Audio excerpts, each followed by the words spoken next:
FM, the night comes alive with Graminphone.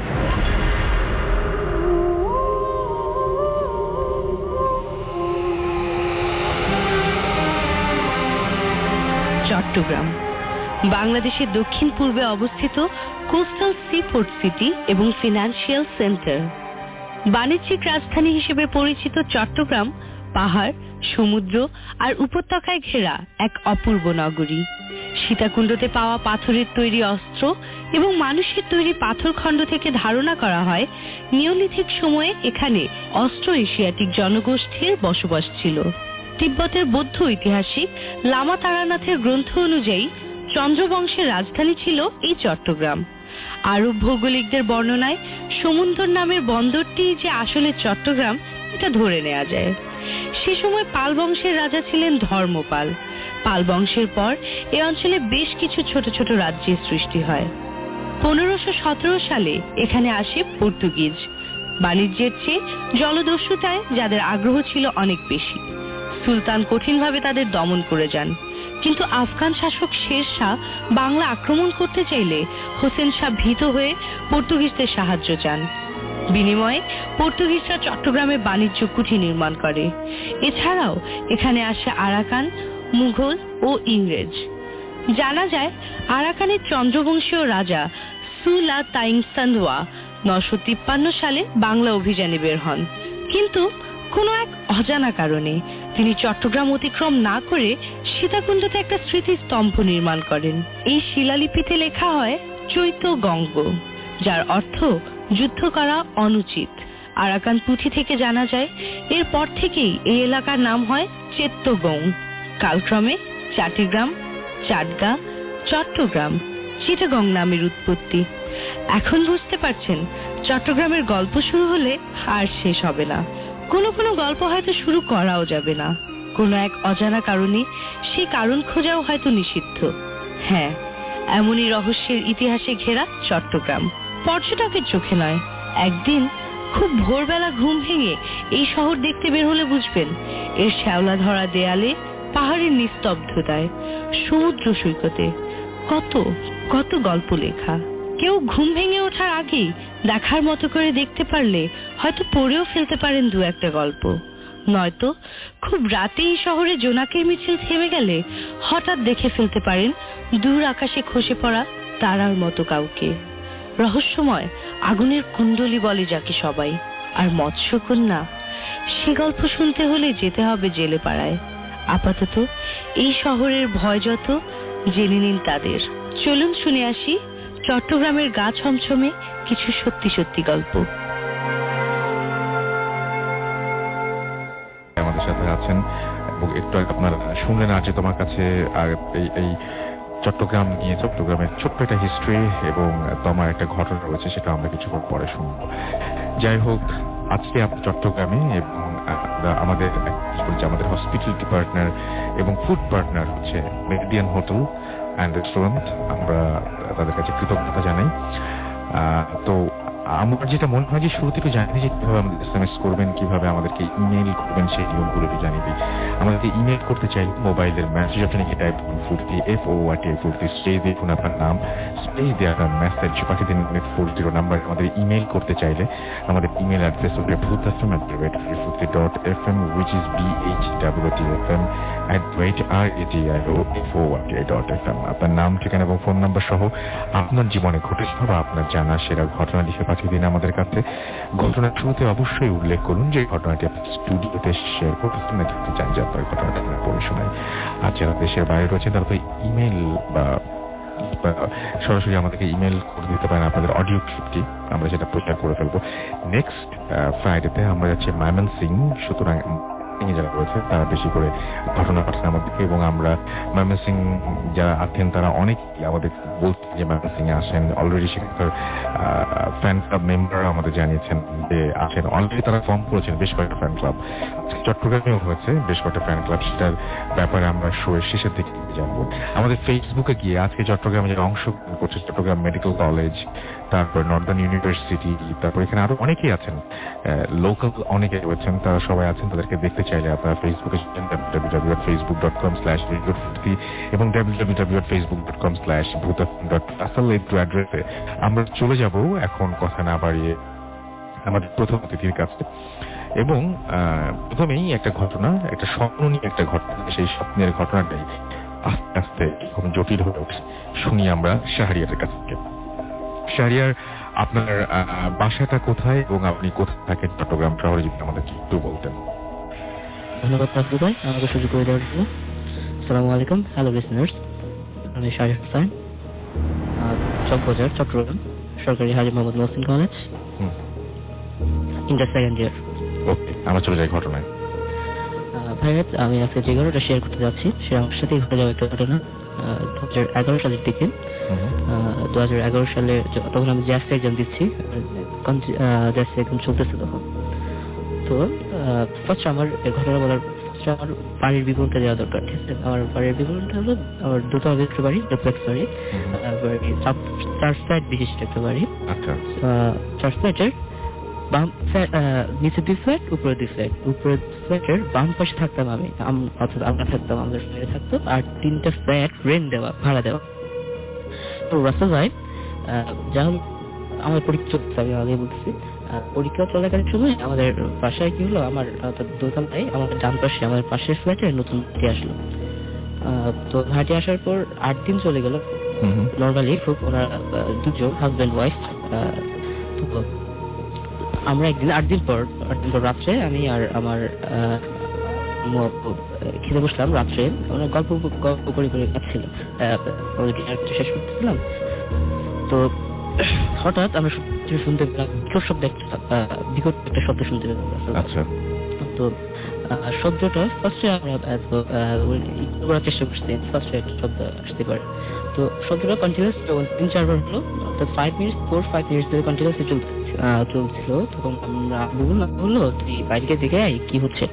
তো আমি বেরোলাম, আমাদের বাসার সামনে প্যাসেজ আছে, তো যে আমাদের ভাড়াটিয়ার পাশে যেতে হয়। তো আমার পেছনে আব্বু কি করলাম, বাসার সামনে গেলাম, বাসার সামনে গিয়ে বললাম আঙ্কেল কি হলো। আঙ্কেল যে জোরে দরজায় উনি লাঠি দিচ্ছে, অর্থাৎ দরজাটা ভাঙার চেষ্টা সামহাও। তো আব্বু জিজ্ঞেস করলো কি হলো, কি সমস্যা, প্রবলেম কি? আঙ্কেল বলতেছেন, আমি খুব ফ্রিতে শুনতেছি তখন। তো ওই অবস্থায় বলতেছে যে আঙ্কেল আমার ওয়াইফ আমার উপর রাগ করছে, রাগ করার পর দরজাটা ভেতর থেকে লক করে দিচ্ছে। এখন আমি অনেক রিকোয়েস্ট করলাম, খুলতেছিলাম। তো আমার আব্বু তখন রিকোয়েস্ট করলো ওনাকে যে মা তুমি খুলো, যে কি প্রবলেম আমাকে বলতে পারবা। No problem. ফাইনালি কি হলো যখন দরজাটা খুললো রিকোয়েস্ট করার পরে, তখন ভিতরে দেখলো তারা? আচ্ছা, দরজা খোলার পর দরজাটা আমরা খুলিনি, তখন আমরা সেফটির জন্য তো আমরা পুলিশ কল করা হলো। পুলিশ আসার পর দরজাটা খুললো, খোলার পর দেখলো উনি সুইসাইড করছে। সেটাই সুইসাইড করার পর তো হলো কি, মোটামুটি 3 দিন চলে গেল। সুইসাইড করার পর 3 দিন নর্মালি চলে গেল। 3 দিন পর আমাদের নতুন ভাড়াটিয়া উঠতে ওনারা ওঠার জন্য আসলো। তো আব্বু তখন ওনাদের বলে দিল যে আমাদের বাসায় সুইসাইড হয়েছে, তোমরা যদি প্যারানর্মাল কিছু বিশ্বাস করো, ডিলিট করেছো, তাহলে না ওটাই তোমরা বলতেছে 21st century কে বিশ্বাস করবে প্যারানর্মাল জিনিস হতে পারে, সুইসাইড চলে গেছে। যাই হোক, তারপরে যাই হোক, তো ভাড়াটিয়া ওঠার 2 দিন পর, মোটামুটি সুইসাইড হওয়ার 5 দিন পর, এই 5 দিন খুব নর্মালি চললো। ঠিক আছে, 5 দিন পর হঠাৎ রাত্রে 3টার দিকে আমার ঘুম, 2:30টার দিকে আমার ঘুমটা ভেঙে গেল। ঠিক আছে, তো আমি ঘুম ভেঙে যাওয়ার পর হঠাৎ করে কাজ করে যাওয়ার সময় একটু বলে রাখা দরকার, আমার জানালাটা তখন খোলা ছিল। সময়টা ছিল গরম এবং শীতের মাঝামাঝি সময়, একটু গরম আসছে, ঋতু পরিবর্তন একটা সময়। ঠিক আছে, ওই সময় আমি কি করলাম, জানালাটা খোলা রাখতাম, জানালা খোলা রেখে ঘুমাতে গেলাম। ঠিক আছে, তো হঠাৎ করে ঘুম ভাঙলো, ঘুম ভেঙে দেখলাম জানলার বাইরে গিয়ে জানার ভিতরে আমার চোখ চলে গেল বাইরে হঠাৎ করে। তো আমি চোখ খোলার পর একটা বিভৎস দৃশ্য, অতি বিভৎস দৃশ্য, এইরকম দৃশ্য হয়তো আমি বললে হয়তো আপনি বুঝতে পারবেন, কিন্তু ফিল করা পসিবল না জিনিসটা, আমি নিজে দেখার পর ফিল করতে পারছি। তো আমি দেখলাম, আচ্ছা একটু বোঝা দরকার, আমাদের যে ভাড়াটি আসছে, নতুন ভাড়াটিয়ার 3জন মেম্বার ছিলেন। একজন হাজবেন্ড, একজন ওয়াইফ, আরেকজন ছোট বাচ্চা, 4-5 বছর পিচ্ছি বাচ্চা। তো পিচ্ছি বাচ্চা দেখলাম আমি, অর্থাৎ আমি ঘুম ভাঙার পর দেখলাম আমার পিচ্ছি বাচ্চা আমার জানলার সামনে দাঁড়ানো। ঠিক আছে, এত পর্যন্ত ঠিক আছে। কিন্তু পিচ্চি বাচ্চাটার মাথার অর্থাৎ থেকে মাথা পর্যন্ত যে অংশটা, ওই অংশটা ছিল যে আপুটা আমাদের বাসায় সুইসাইড করতে পারে ওই আপুটার। আমি তো দেখে প্রচন্ড ভয় পাওয়ার পর একটা চিৎকার দিলাম। চিৎকার দেওয়ার পর আমি এক্সপেক্ট করতেছিলাম পাশের বাসা থেকে, অর্থাৎ পাশের রুম থেকে, আমাদের আব্বু রুমটা ছিল আমার সাথে অ্যাটাচড, ঠিক আছে। যে চিৎকার দিলাম, সেই চিৎকার শোনার পর আশেপাশের বাসা থেকে শুধু চলে আসার কথা, আমি জিজ্ঞেস থেকে চিৎকার দিচ্ছি ভয় পাওয়ার পর। দেখলাম আমার আব্বু আম্মু আসলো না। আমি 2-1 মিনিট ওয়েট করলাম, ওয়েট করার পর আবার একটা চিৎকার দিলাম। চিৎকার দেওয়ার পর দেখতেছি এখনো কোনো রেসপন্স আসতেছে না। আমি কি করলাম, তখন আমি একটু ওঠার চেষ্টা করলাম, শুনেছিলাম শোয়া থেকে ওঠার চেষ্টা করলাম, কিন্তু আলটিমেটলি পারলাম না। আমি কোনো বডি মুভমেন্টই করতে পারতেছি না রাস্তায়। তো তখন হলো কি, আমি একটু মানে চোখ বন্ধ করে থাকলাম, চোখ বন্ধ থাকার চেষ্টা করলাম যে আমার এই বিভৎস দৃশ্যটা আমার দেখতে না হয়, একটা চুড়ে পিচ্ছে বাচ্চা এই অবস্থা। যাই হোক, আমি আলটিমেটলি 5 মিনিটস আমার চোখটা বন্ধ ছিল। বন্ধ থাকার পর আসলে শ্যাডো বলতে স্ট্রাকচার বোঝা হোক, সেটা চলে গেছে কিনা দেখার জন্য চোখটা খুললাম, দেখলাম ওই যে স্টিল শি ওয়াজ দেয়ার। তো আমি কি করলাম, আবার বন্ধ করে ফেললাম। এইভাবে 3টা থেকে, অর্থাৎ তখন তো মোটামুটি ফজর আজান মোটামুটি 5টা থেকে দিত, মোটামুটি 2 ঘন্টা আমার বন্ধ খোলার মধ্যে চলে গেল, ঠিক আছে। তো আমি প্রচন্ড আমার ভয় এমন অবস্থা, আশেপাশের যে খাটে শুয়েছিলাম, ওই খাটার বিছানা তো পুরো ভিজে গেছে, আমার শরীর পুরো ভিজা এমন অবস্থায়। তো আমার একটু পরীক্ষার প্রেশার ছিল ওই দিনে, ওই দিন আমার পরীক্ষা ছিল জাস্ট এক্সাম। তখন আমার বয়স 13-14 বছর, 13-14 বছর বয়স। আমি এক ছেলে, একটা এক্সপিরিয়েন্স করছে জিনিসটা। ওই সময় আমার পরীক্ষা চলতেছে, বুঝতেই পারতেছে আমার সময়টা ছিল। এবং এটা আপনার সাথে রেগুলার হচ্ছে প্রতিদিন? রেগুলার বলতে উইকলি, আমার যখনই ঘুম ভাঙতো, দেখবেন উইকলি আমার 4 দিন ঘুম ভাঙতেছে। 4 দিন ঘুম ভাঙার পর আমি দেখতেছি যে ওটা আমার সামনে। শুনতে চেয়েছিলাম যে আপনার ঘুম হঠাৎ করে ভেঙে যেত, এবং ঘুম ভেঙে গেলে আপনি দেখতে পেতেন ওইটা, তাই না? হ্যাঁ। আচ্ছা, তারপর কি হলো? তারপর আসলে কথা বলে দেখা, আমি জিনিসটা ঘুম ভাঙার পর আমাকে যখন ডাক্তার আসলো ঘুম থেকে, যে সেটার দিকে আমার আসলো তোমার এক্সাম, তুমি উঠবে না, তখন আমি আমাকে আসলে বলি নাই তখন কথাটা। তখন একটু কথা বলি নাই, কারণ ফার্স্ট রিজন ছিল টেনশন করবো, প্রথম টেনশন। সেকেন্ড রিজন ওনার হয়তো বা ওই দিক দিয়ে চলে যেতে পারে। তো আমি ওই দিক দিয়ে ওনারা টেনশন নিতে পারতেছেন না। ফার্স্ট আমি ধরে নিয়েছিলাম জিনিসটা আসলে হ্যালুসিনেশন। আমি হ্যালুসিনেশন আসলে আমি নিজেকে বোঝা চাচ্ছিলাম, অর্থাৎ আমি যে অনেক রিজন থাকতে পারে। আসলে উনি আমার 8 দিনের মধ্যে ওনার সাথে একটা খুব ভালো রিলেশন তৈরি হয়ে গেছিল ভাইয়া। তো আর ভালো রিলেশন তৈরি হওয়ার পর আমি মনে করলাম যে ওনাকে আমার হ্যালুসিনেশন হইতেই পারে। উনি মৃত্যুর পর আমি যদি জিনিসটা শুনে নিতে পারতেছিলাম যে ওই দিন দুপুরেই আমার সাথে আমার কথা হয়েছে, তো উনি যেদিন মারা যাবেন সুইসাইড করছে ওই দিন দুপুরেই ওই আপুটার সাথে আমার কথা হয়েছে, আমি নিতে পারতেছিলাম না। আমি মনে করছিলাম হ্যালুসিনেশন হয়তো বা ফার্স্ট দিনে দেখতেই পারি ওই জিনিসটা এরকম। এক্সপ্লেনেশন পরে দিব, আমার মেইন ঘটনায় আসি আমরা। আপনি এটা পরপর আপনি যেটা বলি সেটা হচ্ছে 2 বছর পর্যন্ত এই জিনিসটা দেখতে পেতেন এবং আমি একটু প্রশ্ন করে আপনার কাছ থেকে শুনে নিই। 2 বছর আপনি দেখতেন এবং 2 বছর সবসময় আপনার এই ঘুম ভেঙে গিয়ে এটা আপনি দেখতে পেতেন, রাইট? ঘুম ভাঙলে আপনি এটা দেখতে পেতেন। ওকে, তারপর আপনি 2 বছর পরে আপনি এইটা থেকে মুক্তি পাওয়ার জন্য আপনি কি করতেন? আচ্ছা, 2 বছর পর হলো কি একদিন না, আমি যেটা জিজ্ঞেস করছি সেটা আপনি বলেন প্লিজ। তো 2 বছর পর আমি আলটিমেটলি একটা ফ্রেন্ডের থ্রু দিয়ে একটা সাইকিয়াট্রিস্টের কাছে দেখাতে গেলাম।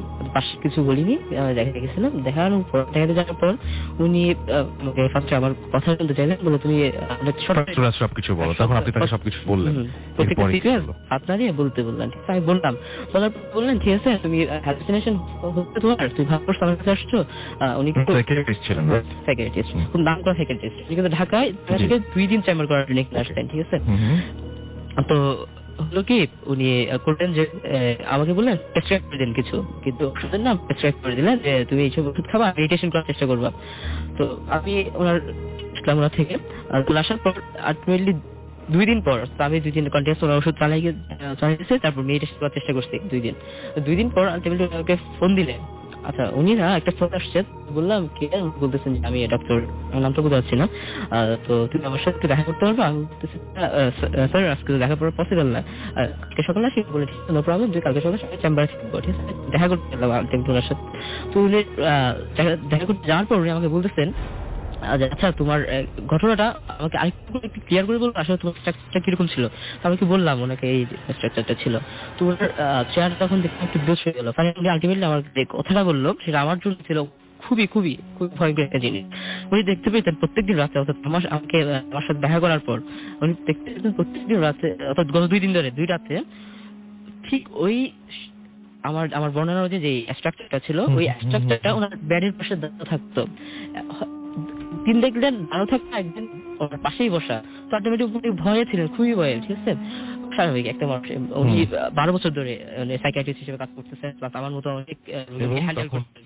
ওনার কি প্রবলেমটা শেষ পর্যন্ত ছিলই আপনি তাই জানতেন, এবং আপনি একটা জিনিস আমাকে বলেছিলেন যখন উনি দেখতে শুরু করলেন তখন আস্তে আস্তে আবার জিজ্ঞেস করা শুরু করলেন। ওকে, দ্যাটস ইট। আমার মনে হয় ঘটনার মেইন পয়েন্ট এখানেই, এবং থ্যাংক ইউ শাহরিয়ার। এবং শাহরিয়ারের ঘটনার মেইন জায়গাটা এটা ছিল যে উনি একটা মেয়েকে দেখতেন যে মেয়েটা মৃত, এবং সেই মেয়েটাকে উনি দেখা শুরু করার পরে যখন অসহ্য হয়ে গেল 2 বছরের মতো সময়, তখন উনি একজন তার কাছে গেলেন, একজন খুব নাম করা সাইকিয়াট্রিস্ট, যিনি ঢাকা এবং চিটাগাংয়ের 2 জায়গাতেই প্র্যাকটিস করেন। এবং তারপরে তার কাছে জানতে চাইলেন এর সমাধান কি। উনি তো রেগুলার উনি কিছু ওষুধ প্রেসক্রাইব করলেন, বাট কয়েকদিন পর আবার শাহরিয়ারকে ডেকে পাঠালেন উনি, এবং ডেকে পাঠিয়ে উনি জানালেন যে এখন তিনি সেটা দেখতে শুরু করেছেন। অর্থাৎ আপনারা যারা ঘটনাটা দেখতে শুরু করলেন, মানে যখন উনি দেখতে শুরু করলেন তখন আস্তে আস্তে শাহরিয়ার সেখান থেকে বেরিয়ে আসলো। শাহরিয়ার এই ঘটনা শোনার পরে আপনারা অনেকেই হয়তো এই জিনিসটাকে অবলোকন বা করতে পারেন বা দেখতে পারেন, বা এই এক্সপিরিয়েন্সটা আপনারা হয়তো পেতে পারেন।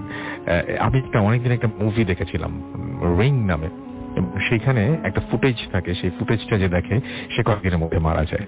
তো আমার কাছে শাহরিয়ারের ঘটনা খুব অদ্ভুত লাগলো। আপনারা যারা শুনলেন শাহরিয়ারের ঘটনাটা এরকম, মানে কি বলবো, ছোঁয়াচে রোগের মতো আর কি। ডাক্তার ট্রিটমেন্ট করতে চেয়েছিল শাহরিয়ারের, উল্টে ডাক্তার তার চিকিৎসা করলো, সে হলো, বাট তিনি সেই রোগে ভুগতে শুরু করলেন। যারা শুনছেন তাদেরও যে এরকম হবে না সেটা বলাটা খুব মুশকিল, হয়তো কিছু হতে পারে, এবং হতে পারলে অবশ্যই আমাদের জানাবেন, এবং জানাতে হলে যেটা করবেন সেটা আমাদের ইমেল অ্যাড্রেসটা আমি আবারও আপনাদের বলেছি। আপনারা আমাদের ইমেল অ্যাড্রেসটা প্লিজ মনে রাখুন, ইমেল অ্যাড্রেসটি bhfm@radiofoot.fm। আমি বলছিলাম যে আর যে তমা আমাদের প্রোগ্রামের আর যে হিসেবে এইখানেই ছিলেন এবং যেখান থেকে আজকে শো করছি। তো তমা আমাকে একটা ঘটনা পাঠিয়েছেন, তার বাসা চট্টগ্রামে। খুব অদ্ভুত ঘটনাটা, আমি বলবো না যে ভয়ের, বাট ঘটনাটা খুবই অদ্ভুত।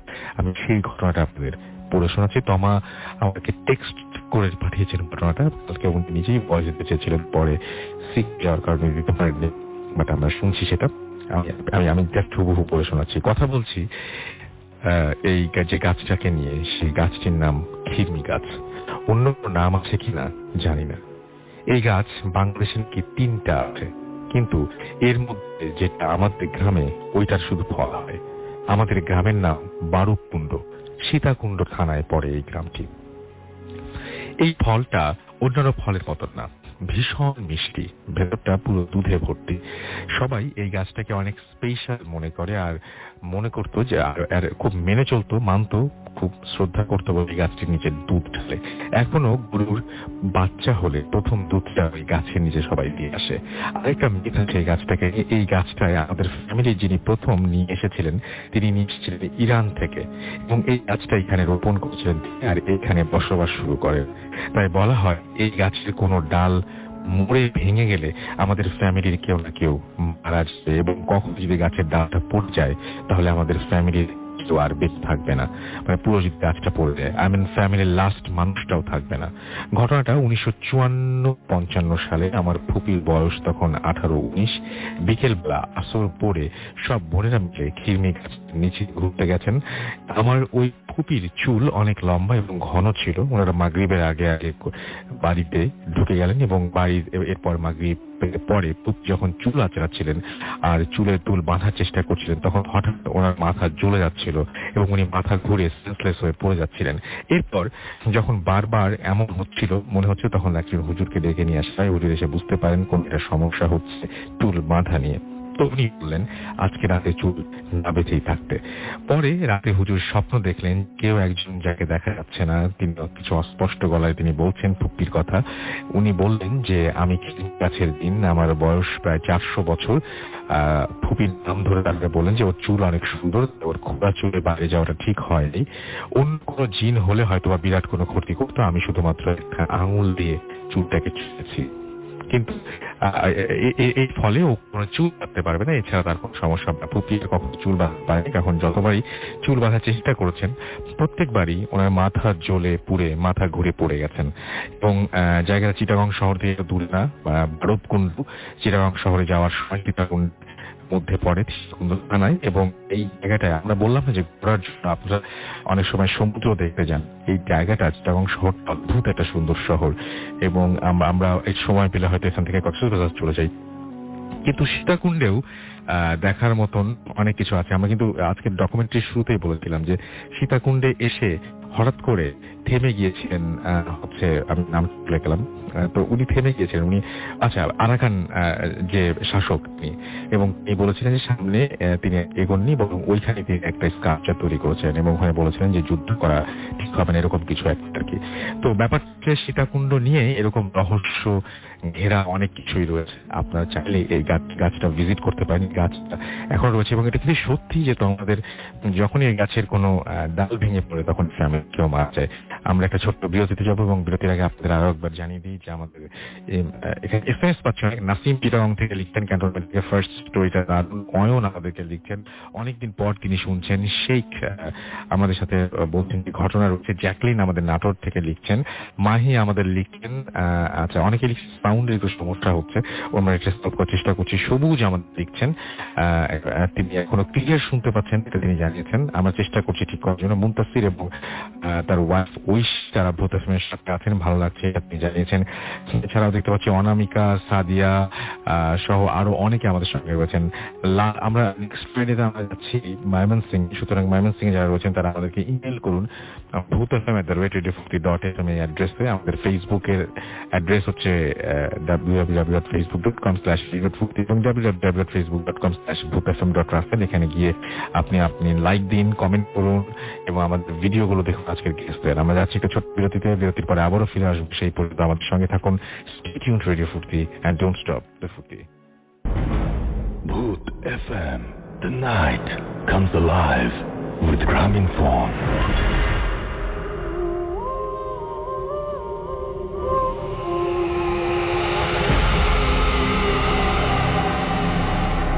The night comes alive with the Graminphone. শুনছেন সবসময় রেডিও 50 FM। যে এখন আপনারা ক্লিয়ারলি শুনতে পাচ্ছেন এবং আমি রাসেল আছির সাথে ঢাকা থেকে, আমার সাথে রয়েছে মাসুম, এখানে অপারেট করছে রিফাত, এছাড়াও অনেক আমাদের সঙ্গে আছেন, আমাদের সঙ্গে আছেন আসিফ ভাই এবং আরো অনেকেই আমাদের সঙ্গে আছেন। আলভি আছেন আমাদের সঙ্গে, একটু পরপর যিনি পোস্ট দিয়ে আপনাদেরকে জানাচ্ছেন সবকিছু যে আমরা কি করছি না করছি। এবং চট্টগ্রামের অসংখ্য মানুষ এই মুহূর্তে আমাদের সঙ্গে আছেন, অসংখ্য আমাদের লিসনার যারা রয়েছেন স্টুডিওতে আছেন, তারা আপনারা ছবি দেখতে পারেন, ফেসবুকে গিয়ে আপনারা অবশ্যই এই ছবি দেখতে পারেন, চেক করে নিতে পারেন এবং সেখানে লাইক দিতে পারেন, কমেন্ট দিতে পারেন আমাদের কাছে। আমরা চলে যাব একটু আগে আমরা শুনছিলাম যে চিকিৎসা করতে গিয়ে ডাক্তার নিজে সেই রোগীর শিকার হয়ে যান। সো এইরকমই একটা মানে ঘটনার পরে আমার মনে হয় যে ডাক্তারের একটা ঘটনা শুনলে কেমন হয়। তাদের সাথে রয়েছেন এই মুহূর্তে যিনি, তার নাম আমি বলে দিতে আপনাদেরকে, দিচ্ছেন মিতা, রাইট? মিতা, আপনার ঘটনাটা আমরা শুনি, যেটা আপনাদের হসপিটালের হোস্টেলে ঘটেছিল, মেডিকেল কলেজের হোস্টেলে, সেই ঘটনাটা কি ঘটেছিল একটু আমি শুনি। থ্যাংক ইউ রাসেল ভাই আমাকে বলার সুযোগ করে দেওয়ার জন্য। হ্যালো লিসেনার্স, আমি Mita from Chittagong medical college. ভাইয়া আমি ফার্স্ট যখন মেডিকেলে ভর্তি হই কাজ শুরু করি 2014-তে, এখন আমি বর্তমানে 3rd ইয়ারে আছি। আমি যে হোস্টেলটাতে থাকি তার নাম হচ্ছে কান্তা হোস্টেল। তো ওখানে 3টা ব্লক আছে, A, B, C।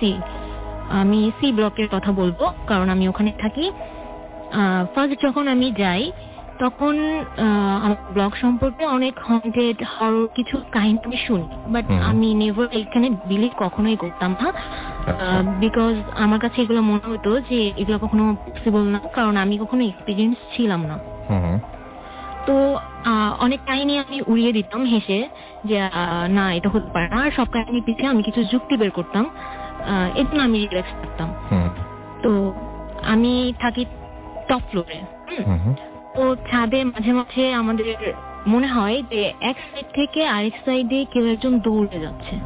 তো যে বাদুড় থাকতে পারে, বিকজ আমাদের হোস্টেলের এক সাইড হচ্ছে পাহাড়, আরেক সাইডে রাস্তা, আর এক সাইডে হসপিটাল বিল্ডিং যেটা। তো পাহাড়ের উপর অনেক বাদুড় টাদুর থাকে, রাতে দৌড়াতে পারে সেজন্য। তো ছাদে গিয়ে তেমন কিছুই দেখা যেত না, তো বাদুড় ছাড়া আর কি হতে পারে।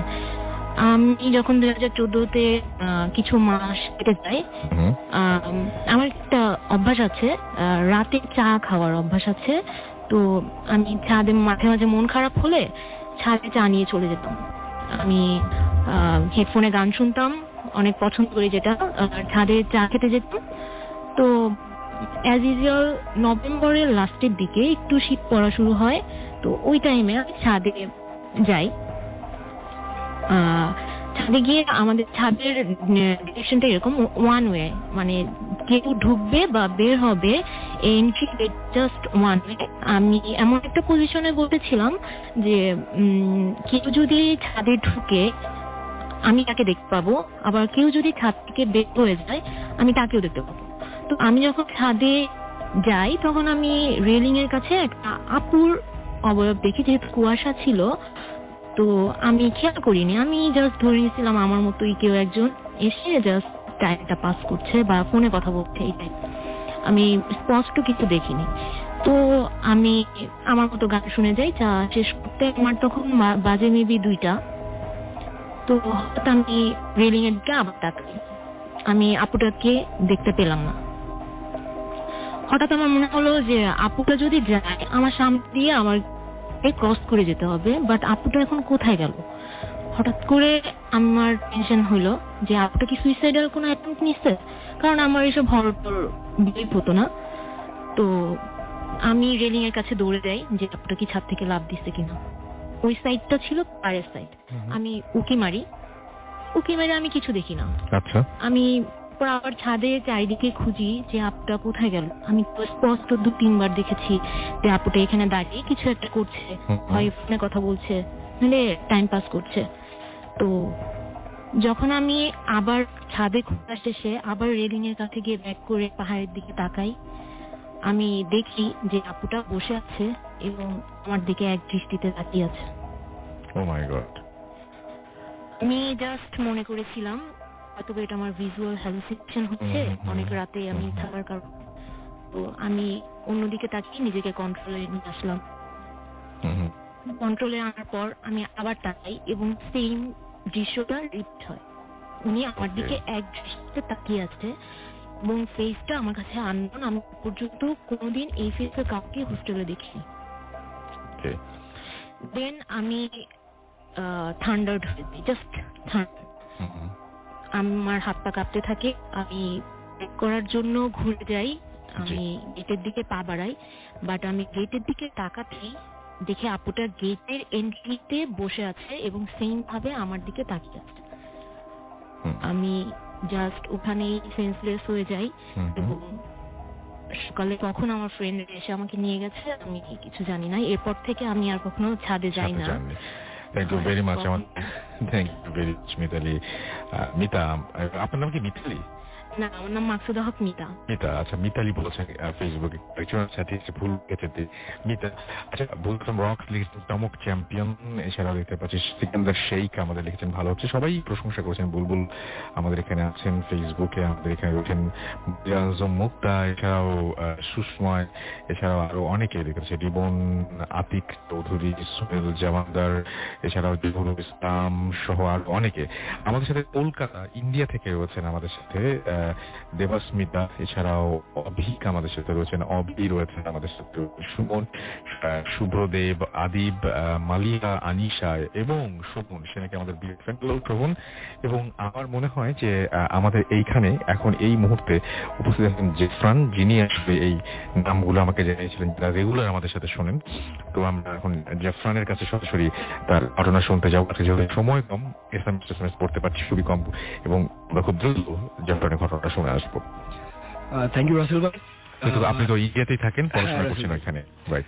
হাই লিসেনার্স, আমার নাম জাফরান আব্দুল্লাহ, আমি চিটগাঁয়ের ছেলে, বাট পড়াশোনার কারণে আমি কলকাতায় থাকি। সিরিয়াসলি ভাই, কলকাতায় আপনার অনেক ফ্যান আছে, অনেক ঘটনা হয়েছে। ঠিক আছে, আপনার বুথে খুব famous, thank you very much. আপনি ওখানে যদি শো করেন আই গেস হিট করবে ইনশাআল্লাহ, ইনশাআল্লাহ। ওকে, ডাইরেক্ট স্টোরিতে চলে যাই। কলকাতায় একটা ঘটনা, লাস্ট ইয়ারের দিকে আমার একটা ফ্রেন্ড আছে অভিক নামে, যার নাম নিলেন মাত্র। তো এক রাতে ও আমায় কল করলো যে ওর একটা ইনভিটেশন আছে, তো ওর বাড়ি ফিরতে লেট হবে, তো ওর বাইকটা আমার বাড়িতে রাখতে চায়। তো আমার কোনো আপত্তি ছিল না, আমি বললাম কেন প্রবলেম। সো ও চলে গেল ইনভিটেশন, তারপর আমাকে রাত্রিবেলা 11:30 নাগাদ ফোন করলো। আমার বাড়িটা হচ্ছে বারাসাতে, তো ও আমাকে চাপাটালি যেতে বলেছিল। চাপাটালি আমার বাড়ি থেকে ঠিক 2 মিনিট হেঁটে। তো আমি চাপাটালি গেলাম, ও তখন বাজে রাত 11:30 থেকে 11:15। তো আমি অভিকের সাথে দেখা করলাম, ওকে বললাম যে এমনিও লেট হয়ে গেছে, তুই আর বাড়ি তুই আমার বাড়ি থেকে যা। ও বললো হ্যাঁ কোনো প্রবলেম নেই, তোর বাড়ি আমার ইচ্ছা করছে না। ঠিক আছে, ও আমার বাড়ি থাকবে বললো। এবার তো আমি আর ও মিলে ডিসাইড করলাম যে এখন এত তাড়াতাড়ি বাড়ি গিয়ে লাভ নেই, একটু ঘুরে আসি, কালকে এমনিও সানডে, তো একটু ঘুরে আসি। তো ও এক কথায় রাজি হয়ে গেল। আমরা চাপাটালি থেকে একটা ব্রিজ টপকে অর্নিমোর নামে এক জায়গায় বাইক নিয়ে বাইক রিফিউল করতে। তো রিফিউল করে আমরা দক্ষিণেশ্বরের দিকে যাওয়ার প্ল্যান করলাম। অর্ধেক গিয়ে আমরা রিটার্ন করেছি, কেন বিকজ সাডেনলি একটা মাথায় একটা প্ল্যান করলো যে আমি যেদিক যাচ্ছি ঠিক তার উল্টো সাইডে এক সন্তোষপুর নামে একটা জায়গা আছে, সেই জায়গাটা নাকি খুব খতরনাক, অনেকে ওই নামে মানে ওই জায়গার নামে অনেকে অনেক কিছু বলে। তো ওই জায়গাটাই যাই। আমিও এক কথায় গেলাম, আমি আর একসাথে ওদিকে চলে গেলাম। তো 10-15 মিনিট যাওয়ার পর সন্তোষপুরের রোড আসলো। সন্তোষপুরের রোডে ঢোকার আগে ও জাস্ট আমায় বললো যে যাই দেখিস কিছু বলিস না আমায়, বিকজ আমি বাইক চালাবো, আমি বাইক চালানোতে কনসেন্ট্রেট রাখবো। ঠিক আছে, নো প্রবলেম। তো আমরা সন্তোষপুরের রোডে ঢুকলাম। তো বলে রাখি ও একটা গিটারিস্ট, তো ও গান বাজনা খুব ভালোবাসে। তো ও কি করলো, গান গাইতে শুরু করলো। অন্ধকার রাস্তা, দুদিকে খোলা জমি আর কিছু নেই, অনেক দূর পর একটা বাল্ব, ছোট একদম কম ওয়াটের। তো আমরা গান গাইতে শুরু করলাম চিলে চিলে। ও আর বাইকের গানের তালে তালে বাইকের লাইট অন অফ করা শুরু করলো। একটা মানে মজা করছিলাম আমি আরো।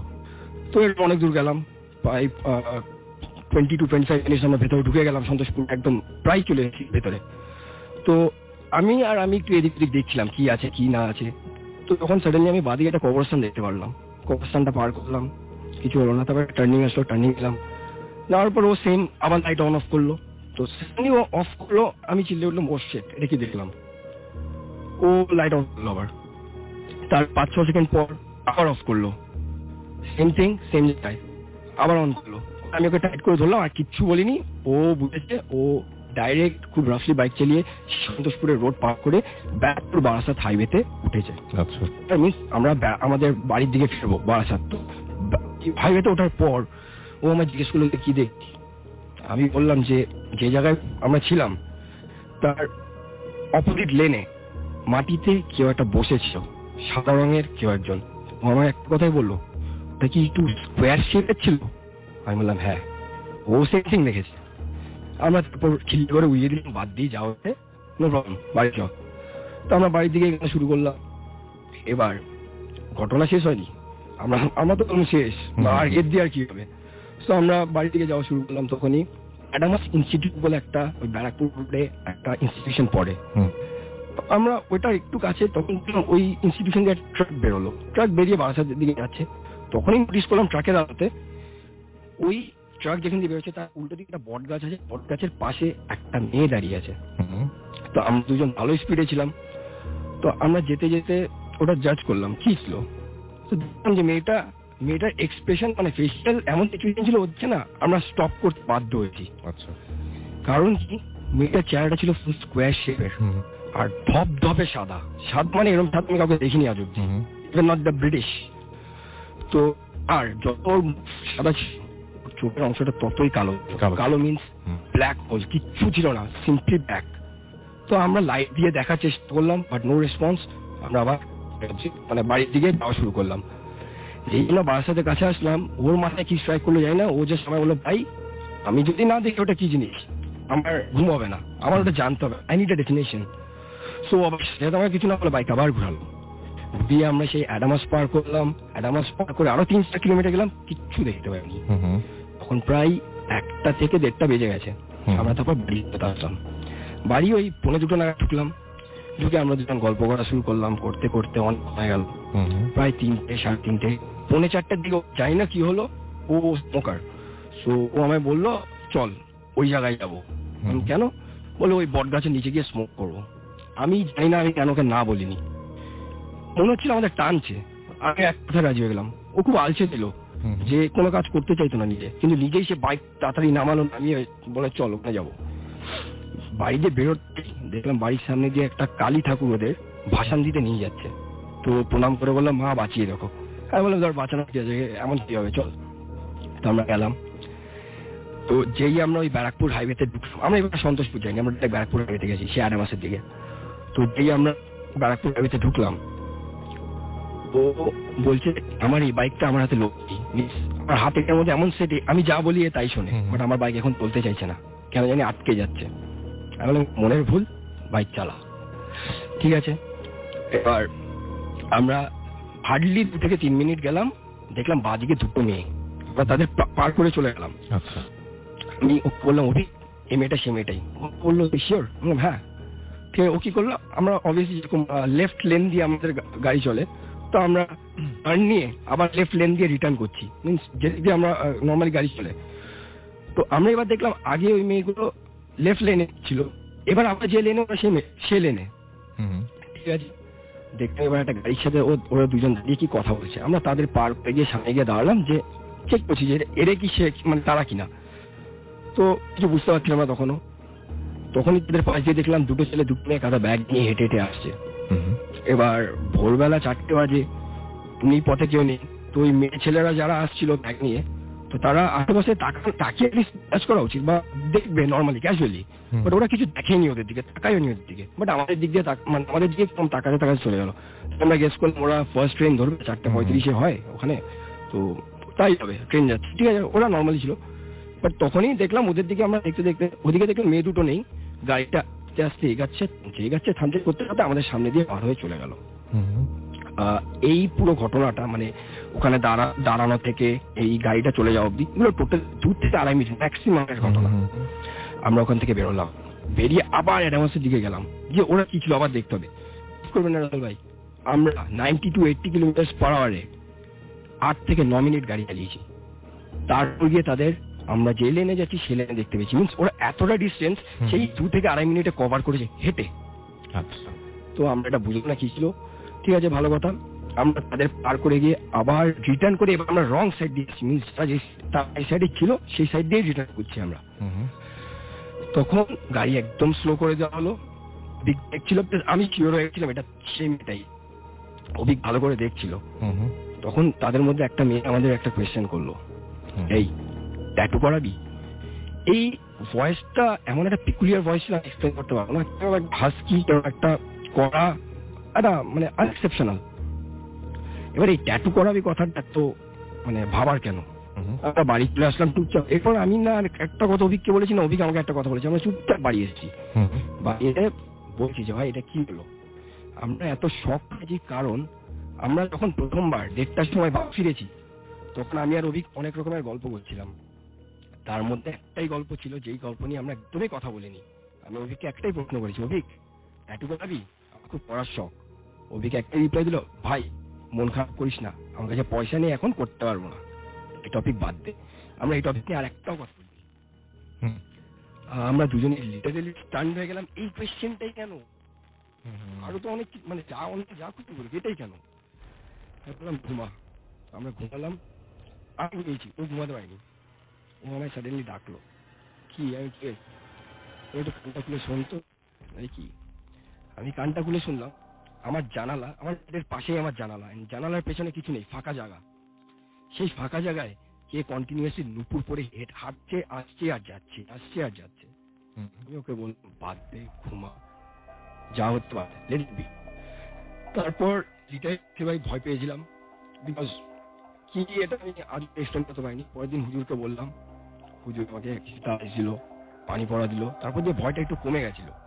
বাট জবে দিয়ে সেই পাঠ পড়া শেষ হয়েছে না, তারপর দিয়ে ছোটখাটো কিছু ইনসিডেন্ট হওয়া শুরু করেছে। ওকে, সেটা আমরা আরেকদিন শুনতে ভেরি মাচ জাফরান আমাদের সঙ্গে থাকার জন্য। আমরা আরো একটা ব্রেক নিব। ব্রেকের আগে আমরা কিছু কমেন্ট করে ফেলি। আমাদের দেখছি নুসরাত জাহান লিখেছেন যে ভয় লাগছে। কাব্য চৌধুরী আমাদের সাথে লিখেছেন 5 বছরে আমি ফার্স্ট মেসেজ কমেন্ট ভাইয়া পড়ে ফেললাম। আচ্ছা, চিটাগং তো ভূত এফএম কাঁপিয়ে দিল রাসেল ভাই, এত গেস্ট ইমন লিখেছেন আমাদের। হ্যাঁ সেটাই, মানে অসংখ্য মানুষ, এবং আমরা এখানে যে পরিমাণ মানে কি বলবো যে খাতির পাচ্ছি আর কি, সে আমরা মুগ্ধ। এবং আমাদের সাথে এখানে এখন অনেক অনেক অনেক অনেক অনেক আমাদের লিসেনার রয়েছেন যারা এক এক ঘটনা শেয়ার করবেন, তাড়াহুড়া করছে এই জন্য। অরণ্য বাবু আমাদের এখানে লিখেছেন দেখতে পাচ্ছি, রবি এসকে, এছাড়া আমাদের এখানে লিখেছেন দেখতে পাচ্ছি আলিয়া হাসান আহমেদ, এছাড়াও মনিরুল ইসলাম আমাদের সাথে রয়েছেন, এছাড়া আমাদের সাথে রয়েছেন দেখতে পাচ্ছি গালিফ আমাদের সাথে এখানে দেখতে পাচ্ছি। ফেসবুকের কথা বলছি আর কি, ফেসবুকে রয়েছেন তসরিফ হোসেন, এছাড়াও হিমু আমাদের সাথে রয়েছে, আরো অনেকে রয়েছে। আমরা ছোট্ট একটা বিরতিতে চলে যাচ্ছি। স্টে টিউন টু রেডিও ফুর্তি। আচ্ছা, যাওয়ার আগে আমি একটু জানিয়ে দিই যে আমাদের ইমেল অ্যাড্রেসটা boothfm@radiofurti.fm আমাদের ইমেল অ্যাড্রেস। যারা SMS করতে চান মোবাইলের মেসেজ লিখে রাখুন ফুর্তি FORTI ফুর্তি স্পেস দিয়ে লিখুন আপনার নাম, স্পেস দিয়ে আপনার মেসেজ পাঠিয়ে দিন 9840 নাম্বার। আমরা যারা ইমেল করতে চান আমাদের ইমেল অ্যাড্রেস হচ্ছে boothfm@radiofurti.fm। আমাদের ফেসবুক এর অ্যাড্রেস www.facebook.com/furti www.facebook.com/boothfm.russell। আর খুলনা থেকে দেখতে পাচ্ছি আনোয়ার এবং তার ওয়াইফ আফরিন আমাদের সাথে লিখেছেন। হ্যাঁ, আজকে বাংলাদেশ জিতে 4 উইকেটে, congratulations two Bangladesh cricket team. And আমরা দেখতে পাচ্ছিলাম আমাদের Facebook page already Sabbir Hossain দেখতে পাচ্ছি আমরা এখানে হাসছেন, এবং ওসামা আমাদের এখানে লিখেছেন, তিনি শুনছেন। আমাদের এখানে দিবা লিখেছেন, আমাদের এখানে লিখেছেন মুক্তাগাছা থেকে আবু সাইদ। আমরা কিন্তু নেক্সট উইক কিন্তু আমরা ময়মনসিং এসেছি, এটা আমাদের সাথে লিখেছেন ময়মনসিং থেকে। ময়মনসিং এর অনেক এসএমএস, বুঝতে পারছি ময়মনসিং থেকে অনেক ঘটনা পাবো। যারা ময়মনসিং এ আমাদের ঘটনা পার্টিসিপেট করতে চায়, ময়মনসিং এ বসে ভূত এফএম এ ঘটনা বলতে চান, তারা অবশ্যই আমাদের এসএমএস আমাদেরকে ইমেল করুন। আমাদের ইমেল অ্যাড্রেস হচ্ছে boothfm@radiofurti.fm। ছোট একটা বিরতিতে আমরা ফিরে আসবো। স্টে টিউন টু রেডিও ফুর্তি এন্ড ডোন্ট স্টপ ফুর্তি।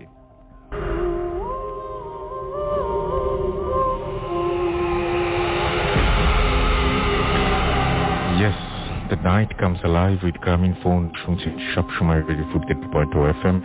আমি রাস্তাল আছির সাথে, আমার সাথে রয়েছে মাসুম এবং আজকে অতিথি, এবং এখানে আমাদের সাথে আপলোড করছেন হচ্ছে রিফাত, এবং আমাদের সাথে রয়েছেন রনি, আমাদের সাথে রয়েছেন আসিফ ভাই, এবং আমাদের সাথে রয়েছেন কিন্তু আলফি, এবং সে খুব ব্যস্ততার মধ্যে সময় কাটাচ্ছে। ভূত এফএম হরর ক্লাব, যেটা চিটাগং এ স্ট্যাবলিশ করার চেষ্টা করা হচ্ছে, অনেকে এসছেন তাদের সাথে কথা বলতেন এবং সেই সমস্ত মেম্বারদের সাথে সবকিছু তাদেরকে বুঝিয়ে দিচ্ছেন, ব্রিফ করতেন তাদেরকে। Very busy man right now. এবং আমরা যেটা করবো সেটা হচ্ছে সরাসরি ঘটনায় চলে যাবো, এবং আমরা লাস্ট একটা ঘরের ঘটনা যে রয়েছে সেটা পরে শুনি। আগে শাকিলের একটা অদ্ভুত ঘটনা ঘটেছিল যখন তার বয়স খুব অল্প ছিল, ক্লাস 5 পড়তেন তিনি। আমরা সেই ঘটনা শুনবো। তার আগে আমি বলি যে মাহিশা আমাদের লিখছেন যে প্লিজ টেল মি ওয়েন, আচ্ছা তার এসএমএসটা কখন পড়া হবে সেটা থেকে জানতে চাইছেন। ময়মনসিং থেকে লিখেছেন, আপনি আপনার এসএমএস থেকে পড়ে ফেলেছে, এবার আপনি কত তাড়াতাড়ি মেল লিখেন এবং মেল পাঠান আমাদেরকে, এবং আমাদের স্টুডিওতে এসে ময়মনসিং এ আমাদের সাথে ঘটনা শেয়ার করেন কিনা সেটা এখন দেখার বিষয়, সেটা আমি দেখছি। আপনি শাকিল, আপনি একটু কাইন্ডলি সবাইকে বলবেন যে আপনার চিটাগং ভাষা, আপনি কি চিটাগং ভাষা বলতে পারেন? হ্যাঁ, মোটামুটি বলতে পারি। মোটামুটি তারা সবাইকে চিটাগং ভাষাতেই বলেন, সবাইকে জানিয়ে দেন যে আপনি কোথায় এবং কোথায় বাসা। ওটা কেন আছে ওরা, আমার বাসা ফিরিট দেখানো না, আমি ঘটনায় চলে যাচ্ছি। জি, তখন ক্লাস 5 পড়তাম, আমাদের বৃত্তি ক্লাস চলতো আর কি। তো আমাদের বৃত্তি ক্লাসের সময় রোজার যেহেতু ছিল বন্ধ থাকতো, তো আমাদের স্কুলটা হচ্ছে সৌদি সরকার কর্তৃক অনুদানকৃত স্কুল, যেটা অনেক জায়গায় আছে, টুরিস্ট একটা বিল্ডিং। তো আমাদের ওই স্কুলে একটা রুম ছিল আর কি, 2য় তলায় একটা রুম ছিল, যেটা অলওয়েজ টাইমে আমি প্রায় অ্যাটলিস্ট 5 ইয়ার্স দেখছি লক করা থাকতো, তালা মারা থাকতো, তালাটা মাঝে মধ্যে নড়তো। তো এটা নিয়ে আমাদের ভিতরে অনেক মানে কৌতূহল ছিল, আমরা অনেকে বলা বলি করতাম যে এটা ভূতের রুম এরকম। তো যেদিন ঘটনাটা ঘটে রোজার এবং ঈদের প্রায় কাছাকাছি, আমরা ক্লাস করতেছিলাম প্রায় 25 জনের মতো। তো আমাদের স্কুলে কিছু কনস্ট্রাকশনের কাজ হয়, কিছু গ্রিল, দোতলায় কিছু গ্রিল চেঞ্জ করাতে, তো ওখানে পানি দিতে হয় আর কি যেহেতু। তো তো আমাকে আমাদের সম্মানিত হেড স্যার উনি এসে আমাদের ক্লাস বলেন যে দোতলায় যেতে হবে, গিয়ে এরকম পানি দিতে হবে, যেহেতু কেউ নেই পানি দেওয়ার মতো। তো সবাইকে একে সবাইকে বলা হলো, কিন্তু কেউ যেতে রাজি হলো না। তো আমি অনেকটা চঞ্চল ছিলাম, তো আমি বললাম যে মানে সাহস দেখে যে স্যার আমি পারবো যেতে। তো স্যার আমাকে বললো যে আচ্ছা ঠিক আছে, তাহলে আমার রুমে গিয়ে পানি নিয়ে তুমি উপরে গিয়ে দিয়ে আসো, স্যার তো যাওয়ার সময় আমার সাথে দেখা করে দিও। তো আমি করলাম কি, আমি খুব চঞ্চল দেখিয়ে সবার সাথে সাহস দেখে আমি সোজা চলে গেলাম, পানি নিলাম। পানি নিয়ে তো আমি প্রথমে সিঁড়িটা হচ্ছে যে প্রথম ফ্লাইটে মানে প্রথম ধাপ দিয়ে উঠে একটা ল্যান্ডিং হয় কি, প্রথম দিক দিয়ে উঠে আমি ল্যান্ডিং এ দাঁড়ায় সেকেন্ড ফ্লাইটে উঠবো। তো সেকেন্ড ফ্লাইটে উঠে রুমটা যেটা ছিল, যেটা আমাদের ভিতরে সবচেয়ে ভৌতিক রুম যেটা, সেটা হচ্ছে ছিল মানে ল্যান্ডিং থেকে হাতের বাম পাশে। তো ওখানে প্রথম দেওয়ার পরেই মানে কেমন একটু অস্বস্তি লাগতেছিল, মানে জিনিসটা আমি বুঝতে পারতেছিলাম না। দুপুরবেলা নিজে হয়তো ভয় লাগতেছে এরকম, কিন্তু আগে কখনো ভয় লাগেনি। তো আমি এক পা দুপা করে উঠলাম, উঠে যাচ্ছি, হঠাৎ করে দেখলাম যে পাশের রুমে আওয়াজ হচ্ছে কি, এই রুম এটাতে দেখা যাচ্ছে কি যেন পা দিয়ে হাঁটা চলা করতেছে, খুব দৌড়াদৌড়ি করতেছে, আমার উপস্থিতি টের পেয়ে যেন দৌড়াদৌড়ি করতেছে। ভাবলাম হয়তো বা পাশে অনেক নারকেল গাছ আছে, নারকেল গাছের পাতার কোনো শব্দ হতে পারে। তো এটা ভেবে আরো উপরে উঠলাম, কলাপসিবল গেটটা লাগানো ছিল। আর একটু উপরে উঠতে দেখলাম যে রুম থেকে বেরিয়ে আসলো, বেরিয়ে এসে কলাপসিবল গেটের ওদিকতে দাঁড়ায়, শেষ কোণে দাঁড়িয়ে আমার দিকে মানে মানে আমি চোখগুলো দেখতে পাচ্ছি, চোখগুলো মানে খুব জল অনেক বড় বড়। আর এরপর দেখলাম আমি যখন আরো উপরে উঠলাম, দেখলাম যে সোজা দূরে একদম কলাপসিবল গেট সামনে বরাবর চলে আসছে। তো আমি মানে দেখার চেষ্টা করলাম যে নাকি জিনিসটা কি। আর সবচেয়ে বড় জিনিসটা হচ্ছে যে জিনিসটা মানে কোনো শেপ, মানে একটা মানে অনেকটা পানি এরকম এই পাশ থেকে দেখলে ওই পাড়ে দেখা যায়, সেম পানির মতন একটা জিনিসটা দেখতে। প্রায় 12-13 বছর বয়সী এক ছেলে, এক হাফ প্যান্টের মতো দেখা যাচ্ছে সেটা, এবং মানে খুব জল করে ভাবে তাকায় আছে আমার দিকে, মানে কলাপসিবল গেটের দুই পাশে ধরে অনেকটা আমার দিকে তাকায় আছে যে আমি কি করতেছি। আমি মানে ওটাকে জিনিসটাকে মানে অনেকটা অ্যাভয়েড করে নিলাম না, আমি সামনে দেখি কি করে। আসলে ওর সময় অত বেশি ভাব নেই যে আসলে এটা কি আমার কি ভুল হচ্ছে অন্য কোনো কিছু। আমি যখন সামনে চলে যাই দেখি যে আমি ডান পাশের রুমে ঢোকার জন্য মানে আমি ডান পাশের রুমে যাবো, তো দেখলাম যে ওটা ডান পাশের রুমের দিকে চলে গেল। তো ডান পাশের রুমটা হচ্ছে যে আমাদের ওই ম্যাডামদের রুম, এটা মানে ওখানে বসার একটা বই রাখার জন্য একটা জায়গা ছিল। রুমের ভিতরে টোটাল একটা পার্টিশন ওয়াল দিয়ে 2টা রুম করা হয়। আমি কলাপসিবল গেটটা খুললাম, খুলে আমি গেলাম রুমের ভিতর, ঢুকে একটা জানালায় আমি শুধু পানিটা দিছি। এরপর দেখলাম যে ভিতর রুম থেকে অনেক শব্দ হচ্ছে, মানে খুবটা খসমস আওয়াজ, বই পড়ে যাওয়ার একটা শব্দ, এরপর মানে গঙ্গানি টাইপের শব্দ হচ্ছে। তো আমি মানে চিন্তা করে গেলাম আসলে জিনিসটা কি। এরপর আমি আবার করলাম কি ব্যাক আসলাম, আমি বললাম মানে ওই পরের রুমটাতে যাবো কি যাবো না। এরপর আবার যখন ব্যাকে আসি তখন দেখি যে ওই জিনিসটা থেমে যায়, মনে হয় আমার সামনে আমাকে আবার ফলো করতেছে। তো এরপর যখন আমি আবার ভিতর দিক ঢোকার চেষ্টা করলাম, দেখলাম ওটা ভিতরে আরো কোনায় চলে গেল, মানে মনে হচ্ছে যে আমাকে ভয় পেয়েও ভিতরে চলে যাচ্ছে। তো এরপর দেখলাম যে যেমন মুরগির এই হাত দিয়ে যেভাবে চাবালে যেরকম শব্দটা হয়, ওরকম একটা শব্দ আসতেছে, এবং সাথে সাথে দেখো সেলফ থেকে অনেকগুলো বই পড়ে গেল। ওটা দেখার সাথে সাথে আমি করলাম কি, আমি পানির পাত্র থেকে ওইখানে পানিগুলো সবগুলো ঢেলে দিয়ে আমি তাড়াতাড়ি নিচে চলে আসছি। এসে আমি হেডস্যার রুমে পাত্রটা রেখে ক্লাসে আসলাম। আমাকে জিজ্ঞেস করতেছে, স্যার এতক্ষণ কই ছিল?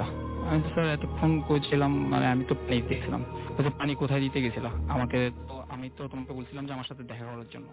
স্যার আপনার সাথে কেন দেখা করবো? বলছে যে তুমি পানি দিতে গেছো যে কলাপসিবল গেট লক করা, তুমি তো আমার থেকে চাবি নিতে হবে, তুমি চাবি নাও নাই কেন? তো এরপর আমি বললাম না স্যার আমি তো গেছি, ওখানে গিয়ে আমি তো পানি দিছি, আপনি গিয়ে দেখেন। তো ওনার সাথে তর্ক, মানে অনেকটা তর্ক হয় আর কি আমার সাথে। তো উনি পরে আমাকে বলে যে ঠিক আছে তুমি আমার সাথে মিথ্যা কথা বলতেছো, আচ্ছা আমার সাথে চলো। তো গিয়ে দেখি যে আসলে হ্যাঁ কলাপসিবল গেটটা তালা মারা, কিন্তু যেটা আমি মানে ওখানে আপনার যাওয়ারই কথা না, কোনো আমার যাওয়ারই কথা না। হ্যাঁ। এরপর হেড স্যার আমাকে করে কি মিথ্যা বলার জন্য, মানে উনি মনে করছে আমি মিথ্যা কথা বলেছি, এই জন্য আমাকে মানে পুরো ক্লাসটাতেই প্রায় টানা 4 ঘন্টা একটা ক্লাস হয়, যেটাতে আমাকে হাই বেঞ্চের উপর দাঁড় করাই, মানে কান ধরে দাঁড় করে রেখেছিল আর কি। ওকে, এটাই ছিল আমার ঘটনা। Thank you so much. আপনার স্টার্ট যদি আজকে শুনেন তাহলে উনি আবারও নতুন করে চিন্তা করবেন যে ব্যাপারটা কি ঘটছে। স্যার অনেক অসুস্থ, অনেকদিন দেখা হয়নি, স্যারের জন্য আমি সবার কাছে দোয়া চাচ্ছি। ডেফিনেটলি, এবং স্যার শুনতেন আজকে তাহলে ডেফিনেটলি ভাবতেন যে যে আচ্ছা তাহলে সেদিন কি হয়েছিল, নতুন করে হয়তো ভাবতে হতো তাকে। যাই হোক, আমিও খুব দ্রুত তার সুস্থতা কামনা করছি এবং আশা করছি উনি খুব সুস্থ হয়ে উঠবেন।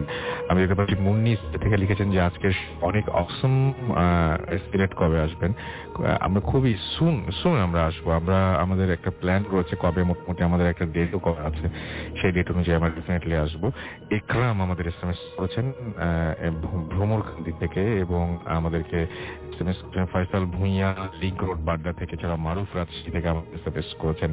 যাই হোক, যারা SMS করেছেন তাদেরকে অনেক ধন্যবাদ। একটা জিনিস মিস করছি, যারা সবসময় বলেন যে ভূত ফিল্ম নতুনত্ব নিয়ে আসা দরকার, আমরা তো তারা খুব বেশি এনজয় করছে মনে হচ্ছে আমার কাছে, কারণ আমরা প্রতিটা জায়গায় গিয়ে গিয়ে সব লোকাল স্টোরিগুলো কালেক্ট করছি, সেই লোকাল স্টোরিগুলো আমরা শোনাচ্ছি আপনাদেরকে। তো সেটার সূত্র ধরেই আমরা আজকে চট্টগ্রামে এবং চট্টগ্রামে আমরা এখানকার স্থানীয় ঘটনাগুলো শুনছি এখানকার স্থানীয় মানুষদের কাছ থেকে, এবং দেখতে পাচ্ছি অসংখ্য মানুষ আমাদের এখানে আমাদের সাথে রয়েছেন এবং আপনারা খুব ভালো রেসপন্সও করছেন। মারুফ আমাদের আছে থেকে SMS করেছেন, বললাম একটু আগে।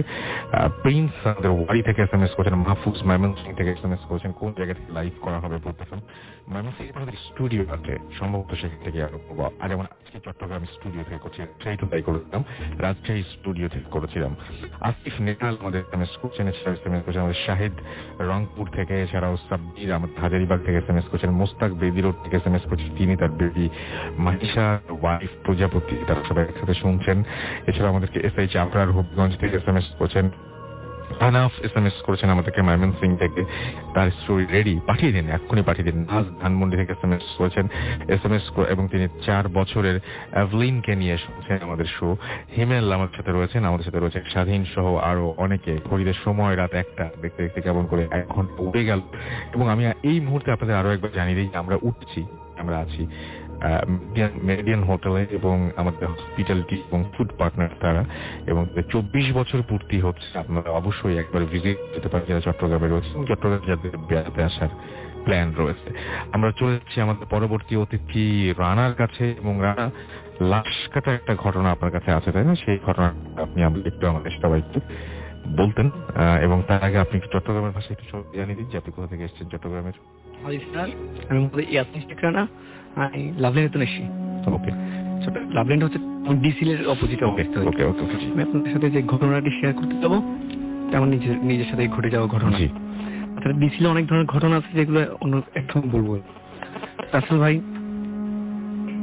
ভাই আমি একটি ফার্মাসিউটিক্যালস কোম্পানিতে চাকরি করি, ওই নামটা বলতে চাচ্ছি। জি জি প্লিজ। আমি প্রতিদিন চিরাং মেডিকেলে আমার ডিউটি পড়ে, মর্নিং ডিউটি আমার চিরাং মেডিকেলে পড়ে। তো আমি প্রবর্তক মোড় থেকে নেমে আমি মোড় দিয়ে ঢুকি যাই তাড়াতাড়ির জন্য, ওইদিকে গেলে 30 সেকেন্ডের বেশি সময় লাগে না। তো আমি মর্গ দিয়ে ঢুকে যাই এবং প্রায় প্রতিনিয়ত মর্গে মানুষজনের ভিড় থাকে, অ্যাম্বুলেন্স, বিভিন্ন ধরনের মানুষ থাকে। বাট যেদিন আমার সাথে ঘটনাটা ঘটবে সেদিন মেডিকেলের মর্গের সামনে কোনো ধরনের মানুষই দেখিনি এবং জায়গাটা ছিল খুবই নীরব। তো আমি ঢোকার সময় ডান পাশে লাশ ঘরের দিকে একটু তাকালাম, কিছু দেখতে পেলাম না। তারপর কেন যেন হঠাৎ কৌতূহলে আবার ঢুকলাম, ঢুকে দেখি ঘরের এক কোনায় 2টা মানুষ কাফনের কাপড় কাটছে, আর নিচের দিকে তাকাতেই দেখি পায়ের নিচে একটি লাশ কাফনের কাপড় কাটছে। আর লাশটির বর্ণনা এরকম ছিল যে রাসেল ভাই লাশটি একেবারে মানে কিভাবে কাটছিল কাপড়ের কাপড়টা যদি একটু বলতেন সবাই। মানে একেবারে ইয়ের মতো আর কি, মানে এবার টেনে ছিল। আচ্ছা ওকে, মানে কাপড় ওই একটা মানুষ কবর দেওয়ার জন্য যাবো কাফনের কাপড় কাটা হয় সেভাবে কাটছে। আচ্ছা, আমি দেখেছিলাম আর কয়েকবার কিভাবে কাফনের কাপড় কাটছে। তো রাসেল ভাই এগুলো দেখার পর আমি একটু আতঙ্কিত হয়ে যাই। তারপর আমি সোজা হেঁটে চলে যাই এবং যাওয়ার সময় দেখি যে ভিতরে কিছু বদ্ধ রুম আছে এবং যেগুলো তালা মারা থাকে, ওই তালাগুলো অটোমেটিক ঝুলছে, নড়ছে।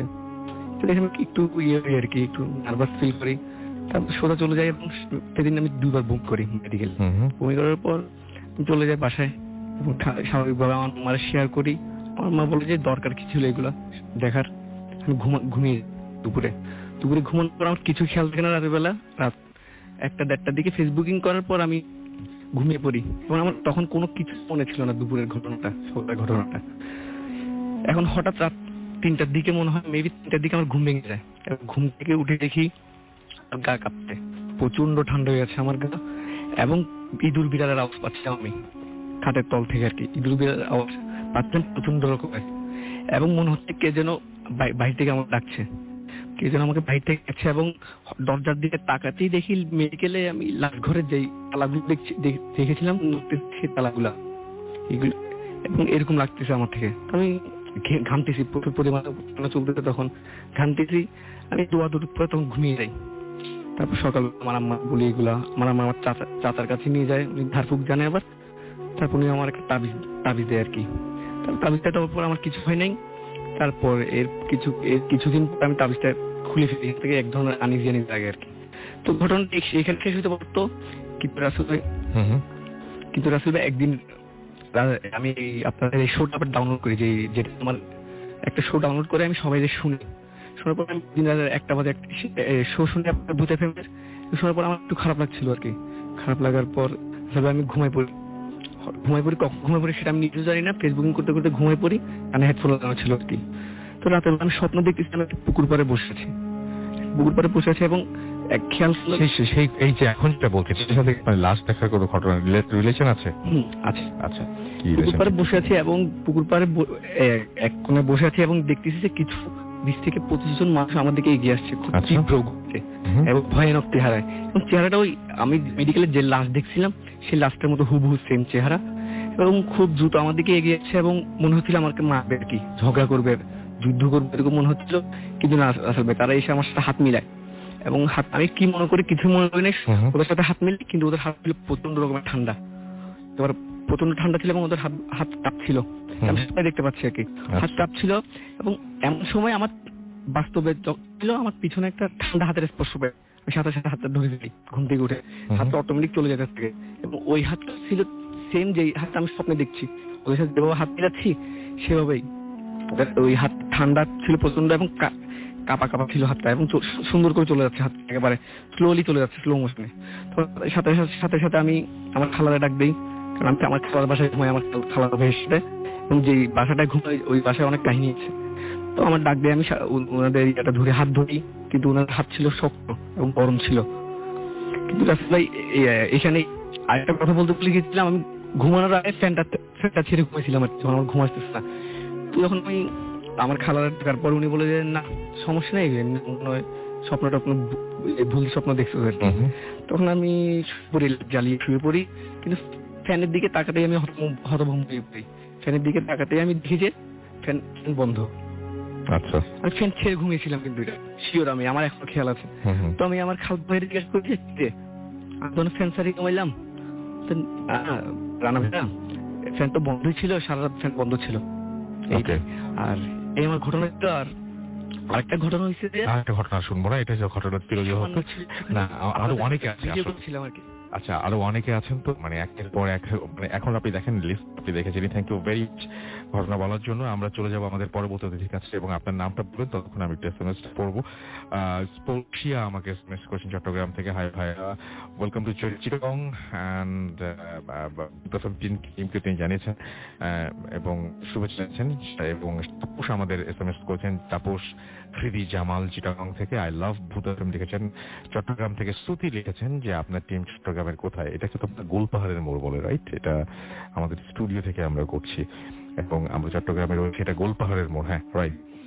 জাহিদ আমাদের এসএমএস করেছেন, ভূত এফএম অনেক ফার্স্ট যাচ্ছে, তার আজকে খুব একেবারে বোরিং লাগার কোনো সুযোগ নেই, রাইট? পুথি আমাদের ময়মনসিংহ থেকে এসএমএস করছেন, খুব ভয় পাচ্ছেন তিনি এবং খুব ভালো লাগছে তার কাছে, প্লিজ পড়বেন এই স্টোরিটা। মেবি ইমেল, আচ্ছা ইমেলে পড়া হয়েছে কোডটা যেটা বললেন না, সেটা পড়া হয়নি সম্ভবত। যে এটা কি ইমেলে পড়া হয়েছিল যেটা আপনি বললেন? না, মনে হয় কিছু অংশ মনে হয় পড়া হয়েছিল, রাইট? আচ্ছা, কিছু অংশ পড়া হয়েছিল, কিছু অংশ পড়া হয়নি। ওকে, সো আমরা চলে যাব আমাদের পরবর্তী অতিথির কাছে। আপনার নামটা একটু প্লিজ বলবেন এবং আপনি কোথা থেকে এসেছেন? হ্যালো লিসেনার্স, আমার নাম আলিফ ইফতেদা, আমি চিটাগংপুরে থাকি। জি, আপনার ঘটনা? তো আমার ঘটনা আসলে শুরু হয় ঢাকাতে। জি, ঢাকাতে বলতে আব্বা পুলিশ অফিসার, ঠিক আছে? তো এই আমরা ঢাকাতে মিরপুরে থাকতাম, মিরপুর 14-তে আমার জন্ম ওখানে। তো খুবই দুর্বল পজিশনে আমার জন্ম হয়, আমার জন্ডিস ছিল। তো এই কারণে আমাকে দেখাশোনা করার জন্য 2জন বেবিসিটার রাখা হয়। আচ্ছা, ওই 2জন বেবিসিটারের মধ্যে একজন বোবা ছিল। তার সাথে আমার আম্মা বলেছিল তার সাথে আমার খুবই বন্ধুত্ব। আমি ঘুম থেকে উঠে তার কোলে, ঘুমাতাম তার কোলে, খেতাম তার কোলে, সবকিছু তার কোলে। তো তার প্রবলেম ছিল যে মানে সে আমার রুমে ঘুমাতো, কিন্তু সমস্যা হচ্ছে সে সারা রাত কান্না করতো। তো এরকম মানে হঠাৎ করে শুরু হয় এই মানে একটা 7 দিন এক পিরিয়ড ছিল, ওই 7 দিনের পরে সে চলে যায়। তো ওখানে যাচ্ছি, তো ঘটনা হলো যে আম্মা একদিন ঘুম থেকে কান্না করছে, আম্মা আসছে, এসে দেখে সে আমাকে কোলে নিয়ে রুমের কোনায় বসেছিল, একদম কোনায়, খাটে টিপা, একদম এখানে অ্যাঙ্গেল থাকে, খাটের যে অ্যাঙ্গেলটা ওখানে চাপা ছোট একটা জায়গা ছিল, ডেস্কের পাশে একটা ছোট জায়গা ছিল, ওখানে বসেছিল, কান্না করছিল। তো কান্না করছে, তা আম্মা এরপর থেকে মানে তাকে আর আমার রুমে থাকতে মানা করে, আম্মাই আমার সাথে থাকতো। তো এরকম থাকতো 2-1 দিন থাকতো, কিন্তু সে কখন আমার পাশ থেকে সরবে না, সে তাও খাটের নিচেই ঘুমিয়ে থাকতো আমার পাশে। তো এরকম হঠাৎ ওই ঘটনা ঠিক 7 দিন পরে সে কিন্তু, আমি বলিনি, সে কিন্তু বোবা, কথা বলতে পারে না। তো 7 দিন পরে একদিন রাতে সে আমাকে ঘুম থেকে জাগালো, জাগিয়ে সে শুধু আম্মাকে একটু কি বলছে যে অনর পরে সাইরে কোন অনর পরে তারা লই যাবে কই। সে বোবা। আচ্ছা, একটা বোবা মেয়ে কথা বলেছে। আপনি যেটা বলেন ওটা একটু মানে বলে দেন, যেটা সব এমনিতে কি মানে অনেকে হয়তো বুঝবেন না ভাষাটা। মানে ভাষাটা হলো, সে বলেছিল যে মানে আমাকে দেখে রাখতে, আমাকে তারা নিয়ে যাবে। আচ্ছা আচ্ছা। তারপর সে চলে যায়, তার কোনো হদিস নাই, তার আব্বা অনেক চেষ্টা করছে, অনেক কোনি তাকে পাওয়া যায় না আর। তো শেষ আম্মা অনেক ভয় পেয়ে যে আম্মা আমরা চিটাঙ্গে চলে আসি মুভ হয়ে, আব্বু তখনও ঢাকায় ছিল, আমরা চিটাঙ্গে চলে আসি। চলে আসার পরে খুব কাটে। তো আমার ছোট ভাই হয়, আমার ছোট ভাই হওয়ার পরে আমি হোস্টেলে চলে যাই 1 বছরের জন্য। তো হোস্টেলে যাওয়ার পরে আমাদের হোস্টেলটাই ছিল মানে একটু অনেক পুরনো আমলের একটা বিল্ডিং, খুব সুন্দর একটা জায়গা ছিল। তো আমার ভালো লাগছিল, যেহেতু সেম বেচের ছেলেরা ছিল ওখানে, তাদের সাথে বসে থাকতাম, ভালো লাগতো। তো একদিন মানে তারা 3-4 যাওয়ার পরে তারা স্যারকে কমপ্লেন করলো আমি নাকি রাতে তাদেরকে থাপড়াই। এই জিনিসটা মানে স্যার আমাকে অনেক কোয়েশ্চেন করলো, কেন করো স্যার, আমি করি না। তার সাথে আমার অনেকক্ষণ ধরে এগুলো কাজ হলো। শেষমেশ আমাকে রুম চেঞ্জ করে দেওয়া হলো, আমাকে রুম চেঞ্জ করে ক্লাস 10 এর কিছু বড় ভাইদের সাথে দেওয়া হলো। আর রুমটা ছিল এরকম যে, রুমটা ছিল যেমন আপনারা খেয়াল করেন, আপনার ড্রয়িং রুম একটা, ওই ড্রয়িং রুমকে পিচ বোর্ড দিয়ে যেটা পার্টেক্স বোর্ড দিয়ে একটা জাস্ট অ্যাঙ্গেল করে একটা রুম বানানো হয়েছে। তো আমি থাকতাম দরজার দিকে, দরজার ওখানে আমার খাট। তো কেউ যদি মানে রুম থেকে বের হয় খাটের পাশ দিয়ে বের হতো, আর আমার মাথা ছিল যেদিক দিয়ে বের হতো ওদিক দিয়ে। তো একদিন আমাদের ফাইনাল এক্সামের একদম আগের দিন আমি তাড়াতাড়ি, আমরা যেটা শুনছিলাম এখন সেই ঘটনায় চলে যাই। হ্যাঁ ওটাই, জি প্লিজ। ওটাই এখন। তো মানে আমার ফাইনাল এক্সাম আগে, তো ঘটনা হলো যে আমি তাড়াতাড়ি ঘুমাই যেত। যারা ভাইয়া ছিল আমার রুমে তারা অনেক লেট নাইট পরে ঘুমাচ্ছে। তো একটা বড় ভাই ছিল, সে আমার খাটের অপোজিটে থাকতো। সে ঘুম থেকে উঠলো, মানে হঠাৎ করে তার চোখ খুলছে, চোখ খুলে দেখে যে আমার খাট থেকে ঠিক 3 থেকে 4 হাত ডিস্টেন্সে খুব টল একটা শ্যাডো ফিগার, একটা এন্টিটি দেখলো। সে এখন দেখলো সে তার হাত বাড়াচ্ছে আমার দিকে, তার হাত বাড়াচ্ছে আমার দিকে, এবং সে করলো কি, সে জোরে চিৎকার দিয়ে উঠলো, এই কে ওখানে।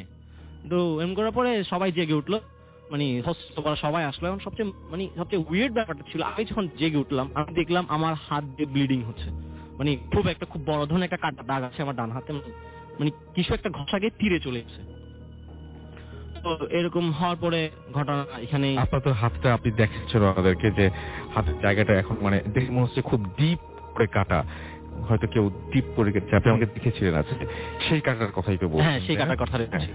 তো আমি সবাই মন দিয়ে, হ্যাঁ আমি থ্যাঙ্কফুল ছিলাম ভাইয়ের কাছে যে এটা মনে করছে, এটা আমার ছিল 7 বছরের একটা ধারণা ছিল যে ভাইয়ের ওদিন আমার লাইফটা সেভ করছে। তো এরকম শেষ আমি আম্মা হোস্টেল থেকে নিয়ে আসলো, আমারে কোনো কিছু হইলো না। এটা এখন গত ঠিক 3 বছর আগে একদিন রাতে আমার ফ্রেন্ড ফোন দিচ্ছে আমারে, তো বললো দোস্ত যাবো একটা প্রোগ্রামে যাবো, তুই আয় তাড়াতাড়ি আয়। তাই বললাম দোস্ত অনেক রাত হয়ে গেছে, এখন কিসের প্রোগ্রামে যাবি, তো আগে বলিস না কেন। তো এরকম তাও সে জোরে, আমি বের হয়ে গেলাম, বাসা থেকে বেরোছি, হাঁটতে হাঁটতে যাচ্ছি। আমি যে তার এলাকায় যাবো, ওখানে যাওয়ার আগে আমাকে একটা এরিয়া পার করতে হয়, যেটা ধরেন এটা খুব একটা জঙ্গল টাইপের এরিয়া। বাসটা অনেক লম্বা, 35 থেকে 30 ফিট ইয়াতে, এবং এটা ঠিক হাত বাম পাশে, আর রোডটা হলো 20 ফিট। তো আমি যাচ্ছি, কিছু যাওয়ার পর আমি খেয়াল করলাম যে একজন বোরকা পরা মহিলা, আমি এত আমল দিলাম না, আমি তাকে ক্রস করে চলে আসছি। হঠাৎ এই 10-12 কদম যাওয়ার পরে খেয়াল করলাম যে আমার সামনে কি যেন আমি বললাম বাস, কিন্তু এটা মানে ওয়েভ করছে, বাতাসে যেমন ওয়েভ করে একটু একটু কাঁপছে, বাস এরকম ওয়েভ করার কথা না। পরে খেয়াল করলাম রশি, দেখলাম আমি প্রথমে ডান দিকে তাকালাম, দেখলাম গাছের সাথে বাঁধা। পরে যখন শেষ মাথা খোঁজার জন্য বাম দিকে তাকালাম, তখনই শকড আমি। ওই মহিলা ওখানে দাঁড়িয়েছে, তার বাম হাতটা লম্বা করে সে রোড ব্লক করে ওই পাশের রাস্তা ধরে আছে, 20 ফিট একটা রোড। সো আপনার এই হাত কাটার সময় যে জিনিসটা দেখা গেছিল সেই জিনিসটা যদি একবার একটু বর্ণনা দিয়ে দিতেন লাস্টে। হাত কাটা যে জিনিসটা, ওই অ্যান্টিটিটা, হ্যাঁ। ওই অ্যান্টিটা সেম টল ফিগার ব্ল্যাক, ওটা ভাইয়া, ওটা আমি দেখি নাই, ওটা ভাইয়া দেখেছে। এবং যখন আপনাকে পাস করে চলে যায় তখনই আপনার সাথে ওই অ্যাক্সিডেন্ট। হ্যাঁ, আমার সাথে অ্যাক্সিডেন্টটা হয়। এবং রাত তখন কয়টা বাজে? এটা আমি বলতে পারবো না ভাইয়া, মানে ভাইয়া যেটা আমি করছি 2:30 থেকে 2:30-3টা এরকম, কারণ উনি ঘুমাচ্ছে 4টা বাজে। এবং উনি আপনাকে বাঁচিয়েছেন? আমার উনি ডাক না দিলে সে সরতো না, এটা সত্য। থ্যাংক ইউ ভেরি মাচ আপনার ঘটনার জন্য, আপনাকে অনেক অনেক ধন্যবাদ। আমরা চলে যাব একটা ছোট বিরতিতে। তার আগে মিমি আমাদেরকে পুঠিয়া থেকে, না মিমি পুথি ভালুকা থেকে আমাদের এসএমএস করেছেন। তারা 3 কাজিনস একসাথে শুনছেন, হালিম চিটাগং থেকে লিখছেন এবং ভূত এফএম তিনি শুনছেন এবং আমাদেরকে দেখতে পাচ্ছি যে এছাড়াও এসএমএস করেছেন, এছাড়া আমাদের এসএমএস করেছেন দেখতে পাচ্ছি মাইশা, এছাড়াও আমাদেরকে এসএমএস করেছেন দেখতে পাচ্ছি মিডনাইট ওয়ারিয়র, ওকে, আমাদেরকে এসএইচ আবরার সুপ্ত আমাদের এসএমএস করেছেন, দুর্লভ আমাদের টাঙ্গাইল এসএমএস করেছেন, এছাড়াও পলাশ লালবাগ থেকে এসএমএস করেছেন আমাদেরকে রুস্তাফি ভূত, তিনি বিগ ফ্যান আমাদের। এছাড়াও নাহিদ সেই থেকে এসএমএস করেছেন অসম স্টোরি, এছাড়াও আমাদেরকে এসএমএস করেছেন দেখতে পাচ্ছি হালিম চট্টগ্রাম থেকে, আমাদেরকে এসএমএস করেছেন দেখতে পাচ্ছি রুহান। আমি হালিম খুব অবাক হচ্ছে যে আমরা চট্টগ্রামে, আমি আগে করে বলে দিই আমরা চট্টগ্রামে এই মুহূর্তে রয়েছি।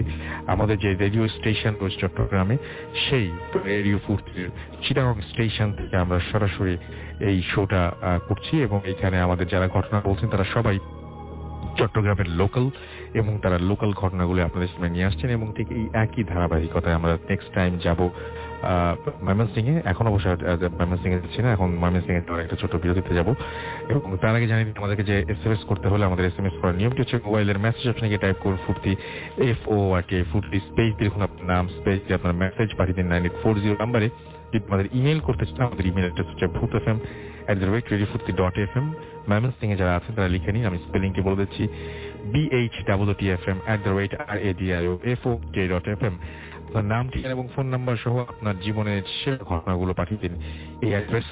এবং বিশেষ করে ময়মনসিংহে যেহেতু নেক্সট উইকেই আমরা যাচ্ছি, সুতরাং অবশ্যই ময়মনসিংহে যারা আছে তারা খুব দ্রুত আমাদের পাঠিয়ে দিন ঘটনাগুলো। আমাদের ফেসবুকের অ্যাড্রেস হচ্ছে www.facebook.com/radiofurti, www.facebook.com/bhutfm.russell এবং সেখানে গিয়ে চেক আউট করুন যে ওখানে বেশ কিছু আমরা আজকের অতিথি যারা রয়েছেন, যারা গেস্ট রয়েছেন, যারা হল ক্লাবের মেম্বার রয়েছেন, থেকে ছবি সব কিছু দেওয়া হচ্ছে। সো অবশ্যই সেখানে ভিজিট করতে ভুলবেন না। স্টে টিউন, একটা ছোট্ট বিরতি পাচ্ছি। স্টে টিউন ফুর্তি অ্যান্ড ডোন্ট স্টপ দ্য ফুর্তি। FM, the night comes alive with Grameenphone.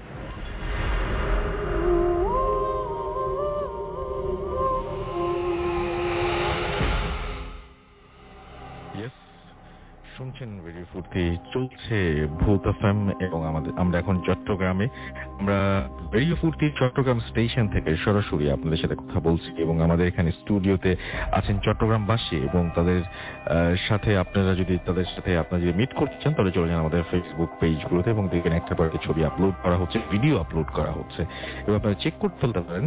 আমাদের ফেসবুক অ্যাড্রেস হচ্ছে www.facebook.com/radio.furti এবং www.facebook.com/bhutfm.russell।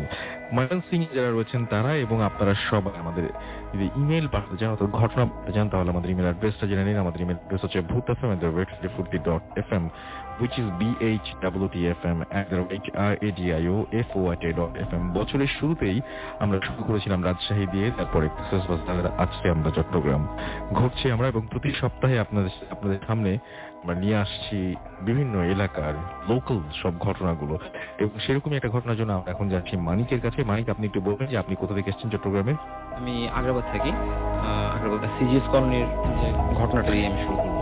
আচ্ছা, আমরা চলে যাব আপনার ঘটনায়। ঘটনাটা হচ্ছে 2001-এর। এটা হচ্ছে আমাদের কলোনিতেই এবং আমাদের কলোনিতে যে মানে আমাদের স্কুলের ঘটনাটা। এটা আমাদের রিইউনিয়নের সময় 2001-এর 24শে ডিসেম্বরের কথা বলছি আমি। তো আমি পেশাগতভাবে আগে সব প্রকৌশল ছিলাম, সাউন্ড ইঞ্জিনিয়ার, এবং আমাদের বিজনেস ছিল। তো ওই টোটাল ইভেন্টের কাজটা আমরা পাই।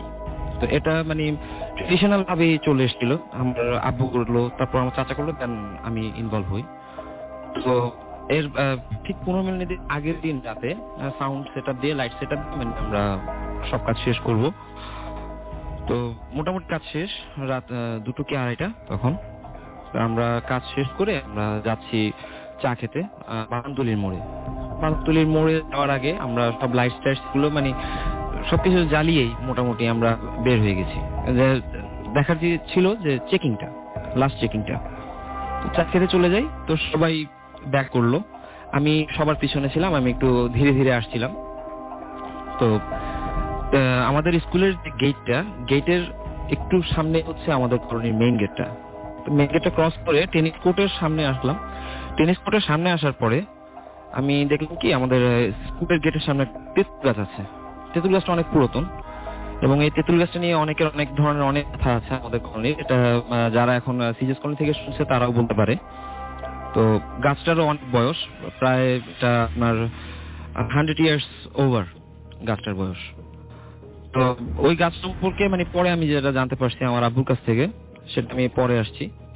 তো আমি টেনিস কোর্টটা ক্রস করে মানে আমি দেখলাম কি যখন আমি গেট দিয়ে ঢুকলাম গাছে কোনো বাতি জ্বালানো নাই, কিন্তু জাস্ট 30 মিনিটস অ্যাগো আমরা কিন্তু লাইট টেস্ট সবকিছু জ্বালিয়েই কিন্তু আমরা বের হয়েছি।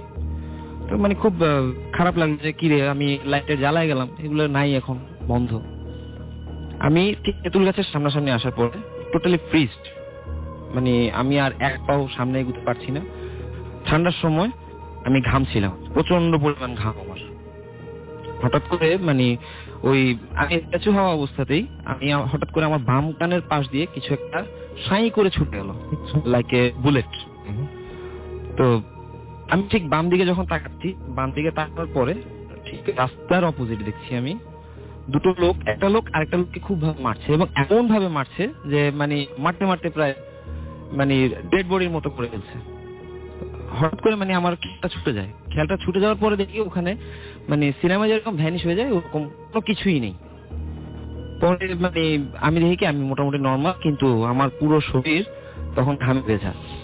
মানে শীতকালের ভিতরে ঘাম কোথা থেকে আসবে। ভিতরে গেলাম, ভিতরে যাওয়ার পরে আমি আমার টেকনিশিয়ানদের জিজ্ঞেস করলাম যে কি ব্যাপার, তোমরা লাইটগুলো কেন খুললা? ওখানে তো আমি লাইটের জ্বালায় রেখেছিলাম। তো আমার মানে টেকনিশিয়ানটা বলছে, বস আমরা কি বলবো, আমরা মানে গাছের সামনে আসলে দেখি কি মানে লাইট আমরা যেগুলো লাগাইছিলাম গাছের উপরে ওগুলো খুব সুন্দরভাবে গুছায় টুছায় গাছের নিচে কে যেন রেখে দিয়েছে। ওরা কেউ কিছু করেনি? না, ওরা কেউ কোনো কিছু করেনি।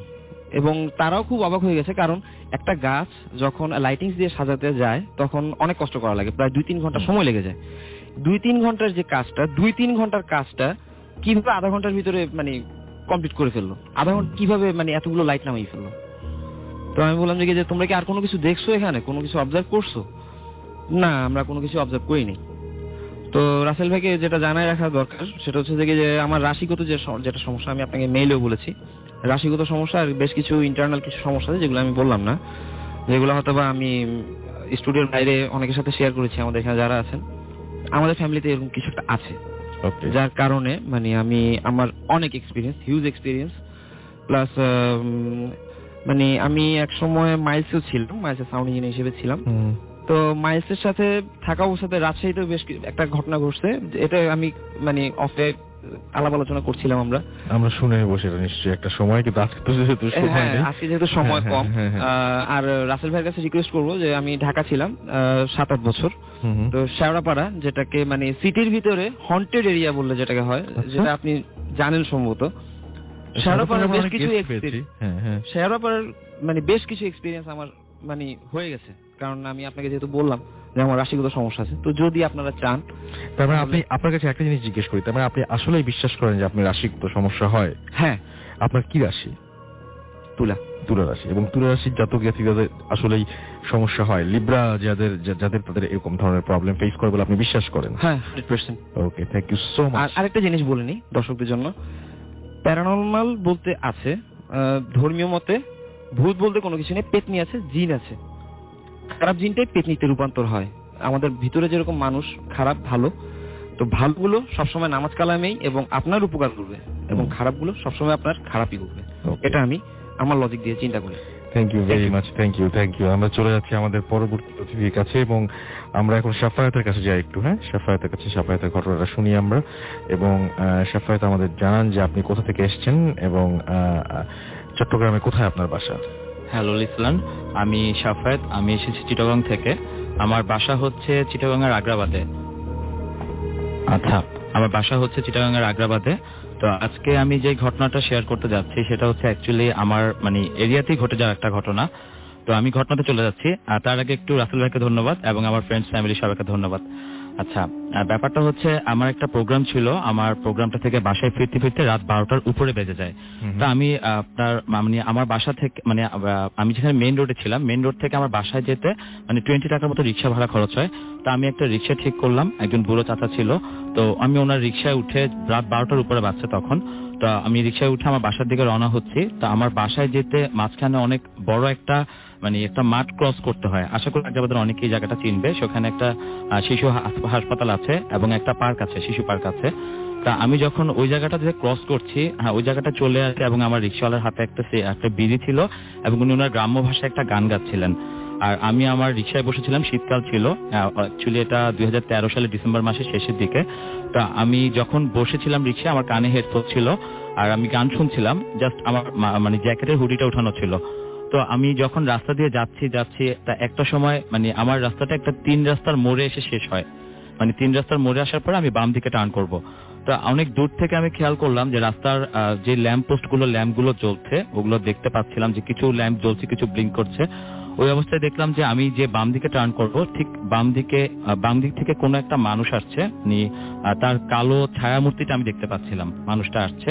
তো আমার মনে হচ্ছিল যে নাইট গার্ড বা সিকিউরিটি গার্ড এই ধরনের কেউ হবে। তো হঠাৎ করে দেখতে পেলাম যে সামনে কিছু কুকুর কাঁদে। অ্যাকচুয়ালি রাসেল ভাই, ব্যাপারটা হচ্ছে কুকুর মানে আমি আমার মায়ের থেকে শুনেছি, কুকুর অ্যাকচুয়ালি কাঁদে যখন সে খারাপ কিছু দেখে বা কোনো বিপদ দেখতে পায়, তখন কুকুর কাঁদে। তো আমি জিনিসটা মাথায় নিইনি, বাট আমি রিক্সা দিয়ে যাচ্ছিলাম।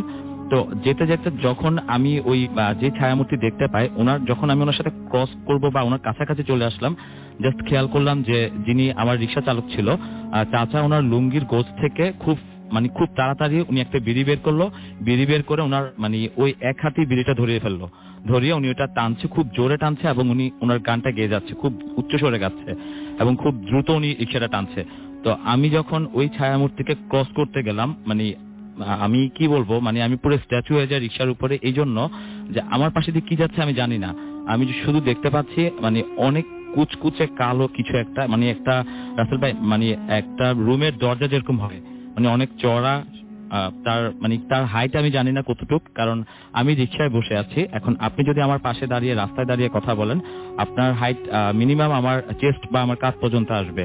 কিন্তু আমার পাশ দিয়ে যিনি যাচ্ছেন, ওনার বডিতে কোনো মুভমেন্ট নাই, যেখানে মানুষ হাতে একটা মুভমেন্ট হয় বডিতে, ওই মুভমেন্টটা নাই। প্লাস ওনার হাইটটা মানে আমার রিক্সার যে হাইট সেটা ছাড়িয়ে ওনার আরো উপরে, আমি ওনার উপরের দিকটা দেখতে পাইনি, জাস্ট নিচের দিকটা দেখেছি যে কিছু একটা কালো কুচকুচে যেটা আমার পাশে দিয়ে হেঁটে যাচ্ছে।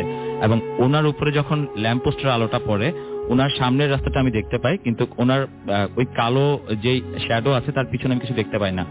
তা আমি রিক্সাটা খুব শক্ত করে ধরলাম, মানে কি বলবো যে আমার কানে হেডফোন ছিল কিন্তু আমি কোনো গান শুনতে পাচ্ছি না, আমি পুরো ব্ল্যাঙ্ক হয়ে যাই যে আমি কোথায় যাচ্ছি, কি হচ্ছে এখানে। এখন আমি যখন ওই জায়গাটা ক্রস করি, ওই শ্যাডো আমাকে ক্রস করে চলে যায়। তা আমি নর্মালি বাসায় আসলাম। বাসায় আসার পরে রিক্সা চালকের ভাড়া দিচ্ছি।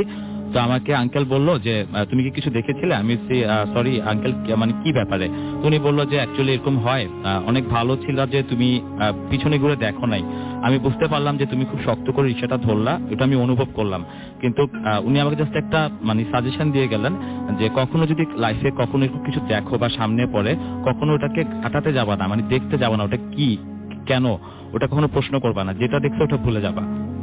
এটা ছিল আসলে আমার ঘটনাটা। Thank you very much. আমরা পরবর্তী ঘটনায় যাব এবং পরবর্তী ঘটনায় আপনার নামটা একটু প্লিজ বলবেন এবং আপনি জানাবেন যে আপনি কোথা থেকে এসেছেন।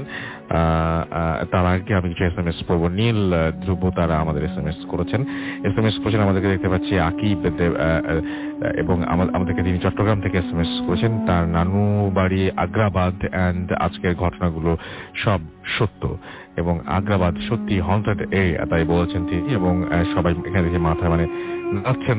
সো আচ্ছা, সাগর আমাদের SMS করছেন চিটাগাং থেকে, ঈদগাহ থেকে। এছাড়াও দেখতে পাচ্ছি নীল আমাদের SMS করেছেন আমাদেরকে। দেখতে পাচ্ছি ফায়াদ পঞ্চগড় আসার প্ল্যান আছে কিনা। আপাতত ভাইয়া এই লিস্টের মধ্যে পঞ্চগড়ের নাম নেই, তবে ভবিষ্যতে অবশ্যই আসবো। ভবিষ্যতে আমাদের প্রত্যেকটা এলাকায় গিয়ে ঘটনা কালেক্ট করার ইচ্ছা রয়েছে, দোয়া করবেন আমাদের জন্য। এবং তরুণা আমাদের SMS করছেন রাজশাহী থেকে। আমাদেরকে SMS করছেন রিফাত ময়মনসিং থেকে, ভূত এফএম রক্স, এবং ময়মনসিং আসার জন্য অগ্রিম তিনি আমাদের ওয়েলকাম জানিয়েছেন। আদনান সিলেট থেকে আমাদের SMS করছেন আউটডোর শো করছেন, তাই 2টা ঘটনা না করে 3টা ঘটনা 3 ঘন্টা করা যায় কিনা।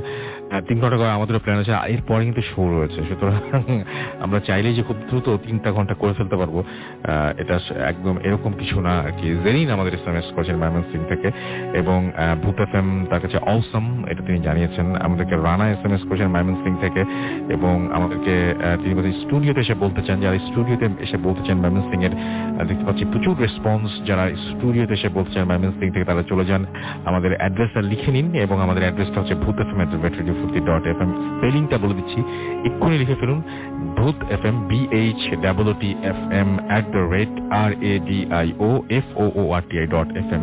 আপনার নাম ঠিকানা এবং ঘটনা সহ, আপনার নাম ঠিকানা এবং ফোন নাম্বার সহ আপনার জীবনের সেরা ঘটনা লিখে পাঠিয়ে দিন আমাদের কাছে। ঘটনা শুরুতে অবশ্যই উল্লেখ করুন যে আপনি স্টুডিওতে এসে শেয়ার করবেন, নাকি আপনি চান যে আপনার ঘটনাটা আমরা পড়ে শোনাই। আর যারা চাচ্ছেন যে স্টুডিওতে কোনোভাবে আসা সম্ভব না, আবার নিজেও একটু পার্টিসিপেট করতে যাচ্ছেন, তারা কিন্তু ঘটনা আমাদেরকে সরাসরি রেকর্ড করেও পাঠিয়ে দিতে পারেন। অডিও ক্লিপটি অবশ্যই কোয়ালিটিটা একটু ভালো হতে হবে। ওকে, আমরা চলে যাবো আমাদের পরবর্তী অতিথির কাছে। আপনার নামটা একটু প্লিজ বলবেন, তারপর আপনার ঘটনায় যাবো আমরা।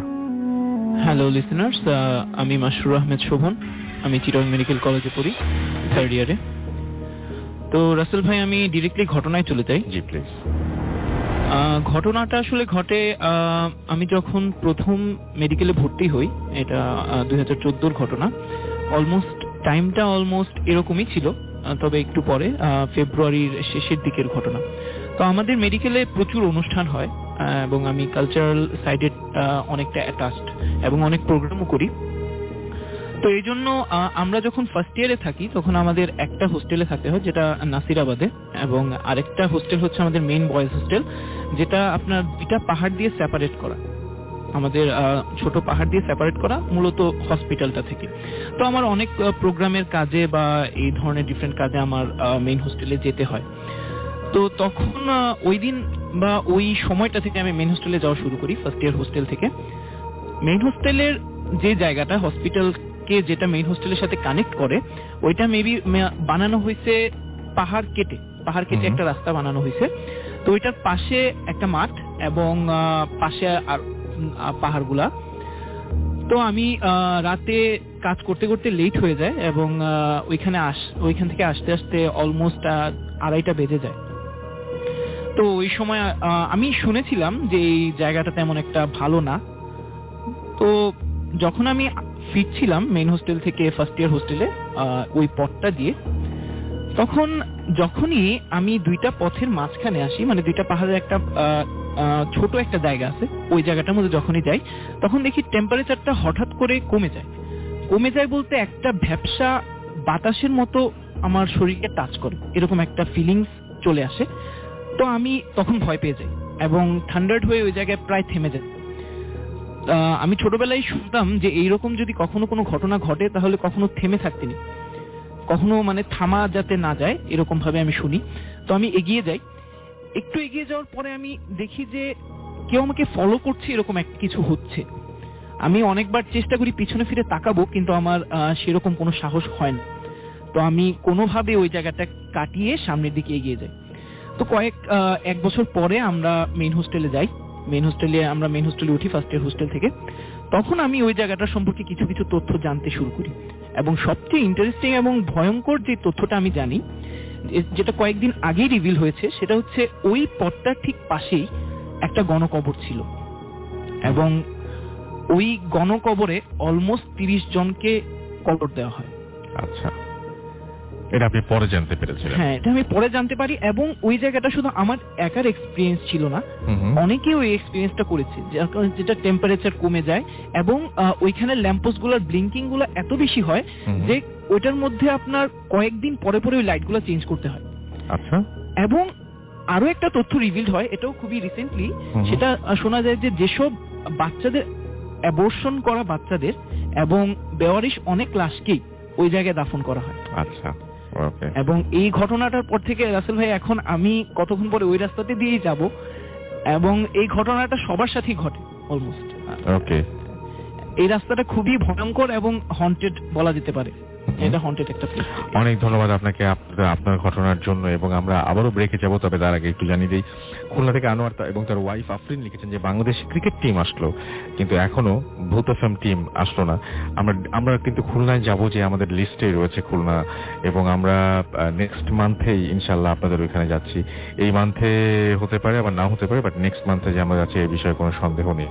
সুতরাং অবশ্যই আমাদের সঙ্গে থাকবেন। তাজিন আমাদের SMS করেছেন কুষ্টিয়া থেকে, অর্ণব আমাদের SMS করেছেন নিউজ কার্টুন ঢাকা থেকে, এবং রুমে বসে তিনি শুনছেন, খুব ভালো লাগছে তার কাছে। দেবাস ডোভাস আমাদের SMS করেছেন চট্টগ্রাম থেকে, আরেকটি হন্টেড এরিয়া তিনি বলছেন কোতোয়ালি এরিয়া এবং এর আশেপাশে। এবং আমাদেরকে দেখতে পাচ্ছি যে ইফতি বলছেন রমনা থেকে, যে রমনা আবাসিক এলাকা থেকে, যে আগ্রাবাদ, হায় আল্লাহ আমি তো ওইখান দিয়ে ডেলি আগ্রাবাদ যাই, সেটা তিনি জানিয়েছেন আর কি আমাদেরকে। ওকে, আমাদেরকে দেখতে পাচ্ছি। এছাড়াও MH আদর আমাদের SMS করেছে, আমাদের এখানে কমেন্ট করেছেন। ঘুম বাবু আমাদের কমেন্ট করেছেন, ভয় লাগছে তার কাছে। বাদশাহ আমাদের এখানে লিখেছেন। এছাড়া আমাদের এখানে লিখেছেন দেখতে পাচ্ছি রাজ, এছাড়া আমাদের এখানে লিখেছেন সুমন আহমেদ, এছাড়া আমাদের জাহিদ রাজীব আমাদের এখানে লিখেছেন, আমাদের এখানে লিখেছেন আহসান আকাশ, এছাড়া সাজ্জাদ হোসেন ইমন, রাহাত আলম, আমরা ফেসবুক থেকে পড়ছি, পাগল সিদুর রহমান সোহাগ, এছাড়াও স্বপ্নীল জয়া, এছাড়াও জানাতুল ফেরদৌস কথা সহ আরো অনেকে। আমরা ছোট্ট একটা বিরতিতে যাব, এবং বিরতির আগে আরো একবার জানিয়ে দিই, আমাদের SMS করতে হলে মোবাইলের মেসেজ এখানে গিয়ে টাইপ করুন ফুর্তি, FORTI ফুর্তি, লিখুন আপনার নাম, স্পেস দিয়ে আপনার মেসেজ পাঠিয়ে দিন 9840 নাম্বারে। আমাদের ইমেল করতে চাইলে আমাদের ইমেল অ্যাড্রেস হচ্ছে bhutfm@radiofurti.fm, which is bhwtfm@radioforti.fm। আপনার নাম, ঠিকানা এবং ফোন নাম্বার সহ আপনার জীবনে ঘটে যাওয়া বা আপনার জানা সেরা ঘটনা লিখে পাঠিয়ে দিন আমাদের কাছে। আমরা আগামী সপ্তাহে আসছি ময়মনসিংহে, সুতরাং অবশ্যই ময়মনসিংহ যারা রয়েছেন তারা এই উইকে যত তাড়াতাড়ি পারেন, সম্ভব হলে রবিবারের মধ্যেই, নেক্সট সানডের আগেই আপনারা আপনাদের ঘটনাগুলো পাঠিয়ে দিন। এবং আমাদের ফেসবুকের অ্যাড্রেস হচ্ছে www.facebook.com/radio.furti এবং www.facebook.com/bhutfm.russell। আমরা একটা ছোট্ট বিরতি নিচ্ছি, বিরতির পরে আবারও ফিরে আসবো। সেই পর্যন্ত আমার সঙ্গেই থাকুন। Stay tuned to Radio Furti and don't stop the Furti. Bhoot FM, the night comes alive with Grameenphone.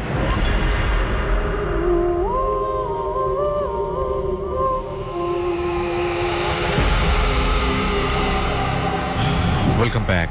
Fahim আমাদের লিখেছেন কলাবাগান থেকে, যে ঢাকা থেকে, যে কলাবাগান ঢাকা থেকে, যে অনেকদিন পর তিনি ভয় ফিল করছেন, এবং ট্রাস্ট মি যে কোনো জায়গার লোকাল যে ঘটনাগুলো, সেই ঘটনাগুলো অনেক বেশি ভয় ধরায়। মানে জাস্ট এই জায়গায় এই লোকাল মানুষদের মুখ থেকে শুনছেন আপনি ঘটনাগুলো, সুতরাং অবশ্যই ভয় না ধরিয়ে কোনো উপায় নেই।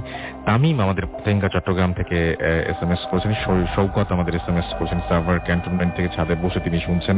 এছাড়াও অতুল আমাদের SMS করেছেন চিটাগং থেকে, এছাড়াও ফৌজা নাসরিন আমাদের SMS করেছেন ফুলবাড়িয়া থেকে, আমাদের ফিরোজ এবং মাহমুদ আমাদের SMS করেছেন, আমাদের SMS করেছেন তিহান সহ আরো অনেকে। আমাদের আরো অনেক SMS পড়ার ইচ্ছা ছিল, কিন্তু এই মুহূর্তে আমার সাথে বসে আছেন আরো 4 জন নতুন অতিথি। আমি জানি না সবার, মাত্র আমাদের হাতে সময় আছে আসলে 5 মিনিট, এর মধ্যে সবাইকে সবার ঘটনা শোনা সম্ভব হবে না। 1 মিনিট করে দিলে কোনো ঘটনা হিসেবে বলা হবে না। দেখা যাক কি করা যায়। আপনার নামটা একটু প্লিজ বলবেন, আপনার নামটা একটু কি? আচ্ছা শুনি, একটু কাছে এসে, এটা আমরা খুলে দিই। হ্যাঁ আচ্ছা, একটু কাছে এসে বলতে হবে। জি হ্যালো, আসসালামু আলাইকুম, আমি মাসুদ বলছি, আমি থাকি আগ্রাবাদ ব্যাপারীপাড়া। আচ্ছা, আপনার ঘটনাটা একটু বলেন, আর সরাসরি ঘটনায় চলে যায়, ছোট্ট করে, খুব ছোট করে। আমার ঘটনাটা হচ্ছে আমার বাসা কেন্দ্রিক। আমি আমার বাসাতে কিছু আছে, মানে কোনো কিছুর অস্তিত্ব আছে, এই জিনিসটা আমি ফিল করতে পারি। যেমন ধরেন যে বাসায় রাত্রেবেলা 2টা বা 3টার দিকে মনে হয় যে কেউ বাসার মধ্যে হাঁটতেছে বা আবছা কিছু আমি দেখতে পাই। সবচেয়ে বড় কথা হচ্ছে কি, যে আমার বিয়ের পর যখন আমার বউ আমার বাসায় আসে, তো আমাদের যেই রুমটাকে নিয়ে মেনলি যে প্রবলেমটা হয়, তো সেই রুমে আমরা প্রথম অবস্থায় খাট না কেনার কারণে ফ্লোরম্যাট করে শুতাম। তো প্রথম দিন যখন আমরা শুতে গেলাম তখন আমার ওয়াইফ বলতেছে যে বাসায় আমি খুব বাজে একটা স্মেল পাচ্ছি এবং জানালার পাশে কেউ একজন বসে আছে বা দাঁড়িয়ে আছে। তো আমি ওকে ওর ভুল ভাঙার জন্য আমি জানালা পর্দা সরিয়ে বলতেছি কই এখানে কেউ নাই। কেউ আমাকে সঙ্গে সঙ্গে রিপিট দিল যে না তোমার পাশেই সে দাঁড়িয়ে আছে, কিন্তু তুমি দেখতে পাচ্ছ না, আমি দেখতে পাচ্ছি। তো এরপরে আর একটা সবচেয়ে মানে শকিং একটা ঘটনা সেটা হচ্ছে যে এর কিছুদিন পরে যখন আমার ওয়াইফ কনসিভ করে, তো 3 মাসের মাথায় তো একদিন রাত্রেবেলায় সে মানে ওয়াশরুমে যাওয়ার জন্য উঠে, তো উঠার পরে হঠাৎ কি দেখে যে ভয় পায় তা জানি না, তো তার পরের দিনই আসলে আমার বাচ্চাটা নষ্ট হয়ে যায়। তো এরপরেও আপনার এই বাসাতে মানে আমার ফ্রেন্ডরা যদি আসে, যেই সকল ফ্রেন্ড আছে তুলা রাশির, আমি সরাসরি বলতেছি যে সকল ফ্রেন্ডরা আছে তুলা রাশি, ওই ফ্রেন্ডরা আসলে ওরা কিছু না কিছু একটা ফিল করতে পারে। কারো কান গরম হয়ে যায়, মানে কেউ পাগলের মতো আচরণ করে, কিন্তু মানে আমি এখন পর্যন্ত মানে কোন জিনিসটাকে সামনাসামনি দেখি নাই, কিন্তু উপলব্ধি করি যে কিছু একটা এখানে অস্তিত্ব আছে। Thank you very much. সুতরাং লিব্রা, আজকে আপনাদের নিয়ে অনেক আলোচনা হচ্ছে এবং আশা করছি যে আপনারা সবাই একটু সাবধানে থাকবেন। আপনার নামটা একটু প্লিজ বলবেন। আমি কৌশিক পটমনি থেকে আসছি। আচ্ছা, আপনারা ভূত FM horror club already open করে ফেলেছেন না? এটা কি চট্টগ্রাম শহরের? জি জি জি, চট্টগ্রাম শহরের। ওকে, সো ঘটনা ছিল, আজকে তো ঘটনা শোনার সময় নেই, ছোট্ট করে যদি বলতেন যে চট্টগ্রাম আসলে ভয় পাওয়ার মেইন কারণটা কি, আপনি কি মনে করেন? আসলে এটা বারোয়ালিয়ার দেশ হিসেবে খ্যাত, আর চট্টগ্রামে মানে বিভিন্ন সুফি দরবেশ এসব ছিল, আর চট্টগ্রামে বেসিক্যালি পাহাড় পর্বত আর পাশে কক্সবাজার সব মিলিয়ে মানে একটা মানে ভৌতিক আসলে রাতের দিকে চট্টগ্রামটা, যেমন আমরা যে জায়গায় আছি তার থেকে বেশি দূরে জিইসির মধ্যেও আসলে অনেক কিছু ঘটনা ঘটে। হ্যাঁ, তার পাশে ফয়েজ লেকের আমি অনেক ঘটনা শুনেছি, ফয়েজ লেকের অনেক ঘটনা শুনেছি। ওকে, আমরা পরবর্তী আপনার কাছে যে আপনার নামটা যদি কাইন্ডলি বলতেন। আমার নাম মোহাম্মদ জহির আব্বাস, আমি আসছি চট্টগ্রামের চকবাজার থেকে। আচ্ছা, আপনার চট্টগ্রামের চকবাজারে কি কোনো ঘটনা ঘটে? চকবাজার, হ্যাঁ ঘটে। আচ্ছা, কি ধরনের ঘটনা ঘটে? আমার সাথে যেটা ঘটেছিল 2013 সালে ঘটেছিল, এটি আমার বাসা কেন্দ্রিক। তো ওটা আসলে হয়েছিল আমার বাসায় আমরা যে 3 জন থাকতাম, 2 জন চাকরিজীবী ছিলেন। ওই দিন বৃহস্পতিবার রাতে চাকরিজীবীরা ওনাদের বাড়িতে চলে গিয়েছিলেন, আর আমি একাই ছিলাম বাসায়। আমি রাতের আর্লি ঘুমিয়ে গিয়েছিলাম এবং রাতের 3টার দিকে, 3:30টার দিকে আমার ঘুম ভাঙার পর দেখলাম যে আমার বাসায় একটি মেয়ে, অর্থাৎ গহনা পরা এবং বিয়ে শাড়ি পরা একটি মেয়ে আমার বাসায় টেবিলের পাশে ওখানে বসেছিল। তো আমি, যেহেতু শীতকাল ছিল, আমি ল্যাব থেকে উঠি নাই। পরে 3-4 মিনিট পর দেখলাম যে মেয়েটা উঠে আমার রুমের যে একটা টয়লেট ছিল ওটার ভিতর ঢুকার পর এবং ও মানে টয়লেটের কলটা ছেড়ে দিল। তো কিছুক্ষণ পর যখন দেখলাম যে পানিগুলা যখন কল থেকে পরে বালতি উপচে পড়ছে, আমি উঠলাম, উঠে টয়লেটের ওখানে নক করলাম। নক করতে গিয়ে দেখলাম যে টয়লেটটা খোলা। তো আমি ভিতরে ঢুকে দেখলাম যে আসলে ওখানে কোনো মেয়ে ছিল না। ওকে, তো এটা আপনার বাসায় ঘটেছে? জি। ওকে, আপনার নামটা একটু প্লিজ বলবেন। আপনার কি নাম? হাই, আমি ইসলাম মোহাম্মদ তকিতা জোয়ার, আমি এসেছি হালিশহর নয়াবাজার। আপনার হাতে বই দেখছি, সুতরাং আপনি ভূত এফএম এর একজন মেম্বার, হরর ক্লাবের মেম্বার হচ্ছেন। ওকে, সো তো কি আপনি শেষে আপনি একজন সায়েন্টিস্ট, রাইট? নাকি সায়েন্টিস্ট? আচ্ছা, সো আপনি কি সায়েন্টিস্ট? না, আপনি সায়েন্টিস্ট। আচ্ছা, আপনার বাসা কোথায়? হালি শহরে কি আপনার এরকম কোনো ঘটনা আছে? হালি শহরে আমাদের মৌসুমী আবাসিক নামে একটা এলাকা আছে, ওখানে একটা বিল্ডিং আছে, ডুপ্লেক্স বিল্ডিং। ওখানে কেউ 3 মাসের বেশি থাকতে পারে না। আচ্ছা, মানে ওখানে যারাই যায় তারাই কমপ্লেন করে, মানে মাঝরাতে বাচ্চার কান্নার আওয়াজ পায়। এবং রিসেন্টলি আমার ছোট বোন জারিন ওর একটা বান্ধবী ওখানে ছিল, তো ওরাও বললো যে মাঝরাতে ওরা প্রায় মানে বাচ্চার আওয়াজ শুনতো, এবং একদিন ওরা দরজা খুলে দেখে মানে ওখানে একটা বাচ্চার ছায়া, আর কি ছায়ার মতোই এরকম দেখে। এবং বিশেষ করে সবচেয়ে মজার জিনিস হচ্ছে এখনো বাসায় গেলে দেখা যায় হাউস টুলেট, এবং বাসাটা শেষ পর্যন্ত মানে ওর মালিক বেঁচে দিতে যাচ্ছে আর কি। ওকে, আই গেস আমার বাইরে আর কেউ বাকি নাই, সুতরাং বাইরে যদি কেউ বাকি না থাকে তাহলে আমি এখন সাইন আউট করব। এবং আমি দেখতে পাচ্ছি যে সেতু আমাদের এসএমএস করেছেন ফুর্তি থেকে, যে আমি নিউ ফ্রেন্ড ফুর্তি রনি, একটু দেখবেন যে বাইরে আর কেউ বাকি আছে কিনা। এছাড়াও দেখতে পাচ্ছি যে রীতাময় আমাদের কোতোয়ালি থেকে এসএমএস করেছেন আমাদেরকে মামুন, এছাড়াও এসএমএস করেছেন আমাদেরকে দেখতে পাচ্ছি পাচ্ছি তামিম ধানমন্ডি থেকে, এছাড়া আমাদেরকে দেখতে পাচ্ছি পারভেজ SMS করেছেন নরসিংদী থেকে, আমাদেরকে SMS করেছেন দেখতে পাচ্ছি জান্নাত রাজ, এছাড়াও সাব্বির টাঙ্গাইল থেকে আমাদের SMS করেছেন আমাদেরকে দেখতে পাচ্ছি, এছাড়াও বাবু, এছাড়াও SK পারভেজ আমাদের SMS করেছেন নরসিংদী থেকে। সো এতক্ষণ পর্যন্ত আমি ফেসবুকে এখনো দেখতে পাচ্ছি যে অনেকেই আমাদের কিন্তু জানাচ্ছেন এবং আমাদের সাথে আছেন এখনো পর্যন্ত কানেক্টেড ফেসবুকে যারা আছেন, এবং এখনো পর্যন্ত যারা মানে আমাদের সঙ্গে লিখে যাচ্ছেন তাদেরকে অনেক অনেক ধন্যবাদ। দেখতে পাচ্ছি যে লিখছেন, আচ্ছা নামটা বলতে চাবো তার আগে চলে গেল জিনিসটা। আচ্ছা, আমাদের এখানে আজকে অনেকজন এসেছিলেন। মাসুদ আমাদের SMS করেছেন, I am from Sylhet, I love ভূত এফএম, এবং তিনি প্রতিদিন ভূত এফএম রেগুলার শুনেন সেটাই বুঝতে পারছি।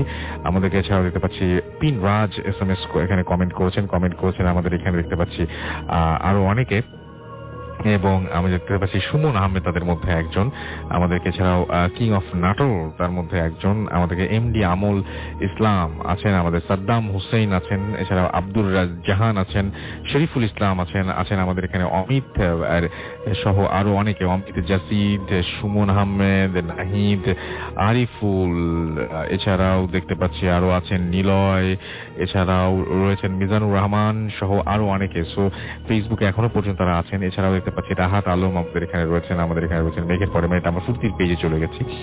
এছাড়াও অনি আমাদের এখানে রয়েছেন দেখতে পাচ্ছি, এছাড়াও মাসুম হৃদয়ের কথা নামি এটা, বিগম্যান মারুফ সহ আরো অনেকে আমাদের সঙ্গে রয়েছেন। সো যারা এতক্ষণ পর্যন্ত চিটাগংয়ে যারা এতক্ষণ পর্যন্ত আমাদের সঙ্গে ছিলেন, সমস্ত দেশ থেকে যারা এতক্ষণ পর্যন্ত আমাদের সঙ্গে ছিলেন, তাদের জন্য অনেক অনেক অনেক অনেক ধন্যবাদ তাদেরকে জানাই, এবং অনেক অনেক অনেক অনেক শুভকামনা রইল। অ্যান্ড চট্টগ্রাম আপনাদের এই মানে সারার জন্য, আপনাদের এই ভালোবাসার জন্য আমরা সবসময় আপনাদের প্রতি কৃতজ্ঞ, এবং চট্টগ্রামে এসে আমাদের মন ভরে গেছে। আমরা আশা করছি যে আমরা ঠিক একইভাবে যখন ময়মনসিং যাবো, ময়মনসিং থেকে আমরা এই রেসপন্সটা পাবো, এবং ময়মনসিংয়ে যারা রয়েছেন তারা আমাদেরকে অবশ্যই ইমেল করুন। আমাদের ইমেল অ্যাড্রেস হচ্ছে bhutfm@radiofurti.fm, which is bhutfm@radiofurti.fm। আপনার নাম, ঠিকানা এবং ফোন নাম্বার সহ আপনার জীবনে ঘটে যাওয়া সেরা ঘটনা লিখে পাঠিয়ে দেন আমাদের কাছে। ঘটনা শুরুতে অবশ্যই উল্লেখ করুন ঘটনাটা আপনি স্টুডিওতে এসে শেয়ার করতে চান, নাকি আপনি চান যে আপনার ঘটনা আমরা পড়ে শুনে আপনার এলাকায় যেহেতু যাচ্ছি আপনার স্টুডিওতে আসা উচিত মনে হয়, এটা হক আমাদের, রাইট? আচ্ছা, আর সেই সাথে আমরা প্রত্যেকটা শহরে গিয়ে কিন্তু আমরা আমাদের যে হরর ক্লাব, সেই হরর ক্লাব আমরা ওপেন করছি। আজকে চিটাগংয়ে এরকম বেশ কিছু হরর ক্লাব আমরা ওপেন করেছি মেডিকেল কলেজ শহরের মধ্যে, এবং একটা আবার কলকাতায়। সো সেই রকম আপনাদের ময়মনসিংহে যারা হরর ক্লাব খুলতে চান তারাও অবশ্যই আমাদের নাম, ঠিকানা, ফোন নাম্বার, ফেসবুক আইডি পাঠিয়ে দিন আমাদের কাছে। কথা হবে আবারও আগামী শুক্রবার, তবে চিটাগং থেকে নয়, কথা হবে ময়মনসিং থেকে, এবং নতুন অতিথিদের নিয়ে সেইখান থেকে ময়মনসিংহের লোকাল স্টোরিগুলো আপনারা শুনতে পাবেন আগামী সপ্তাহে। এবং সেই পর্যন্ত আশা করবো যে সবাই ভালো থাকবেন, সুস্থ থাকবেন, মোস্ট ইম্পর্টেন্টলি ফুর্তিতে থাকবেন। এবং আবারও বলছি যাওয়ার আগে যে আমি এতক্ষণ আপনাদের সঙ্গে ছিলাম রাসেল, আমার সঙ্গে রিফাত এতক্ষণ অপারেট করছিল এখানে থেকে সবকিছু, আর আমাদের ওখানে ঢাকায় বসে আছেন মাসুম, যিনি মিউজিক করছেন এবং সাথে উনি অপারেট করছেন। আমাদের সাথে রয়েছেন রনি, আমাদের সাথে রয়েছেন আসিফ ভাই, এবং আমাদের সাথে রয়েছেন Alvi. Thank you very much যারা কষ্ট করে আমাদের সাথে কষ্ট করছেন এবং অক্লান্ত পরিশ্রম। পেছনের মানুষগুলো সবচেয়ে বড় সাফল্য, তারা পুরোপুরি আপনাদের কান পর্যন্ত এটা পৌঁছে দিচ্ছেন এবং সবসময় হেল্প করছেন আপনাদেরকে আমাদের সাথে থাকার জন্য। একটু আগে দেখেন যে আপনি একটু আগে বলছেন ঠিক মতো শোনা যাচ্ছে না, এখন আবার ঠিক মতো শুনতে পাচ্ছেন। তো কৃতিত্বটা আমার না, আমি গলার স্বর কমিয়ে বাড়িয়ে বলিনি বা চিৎকার বাড়িয়ে দিইনি যে আপনাদের কান পর্যন্ত যাচ্ছে। যারা ছিলেন এতক্ষণ পেছনে তাদেরকে অনেক অনেক অনেক অনেক ধন্যবাদ। কথা হবে আবারও আগামী শুক্রবারে। আজকের মতো এখানেই শেষ করছি। চট্টগ্রাম অনেক অনেক ধন্যবাদ, টাটা।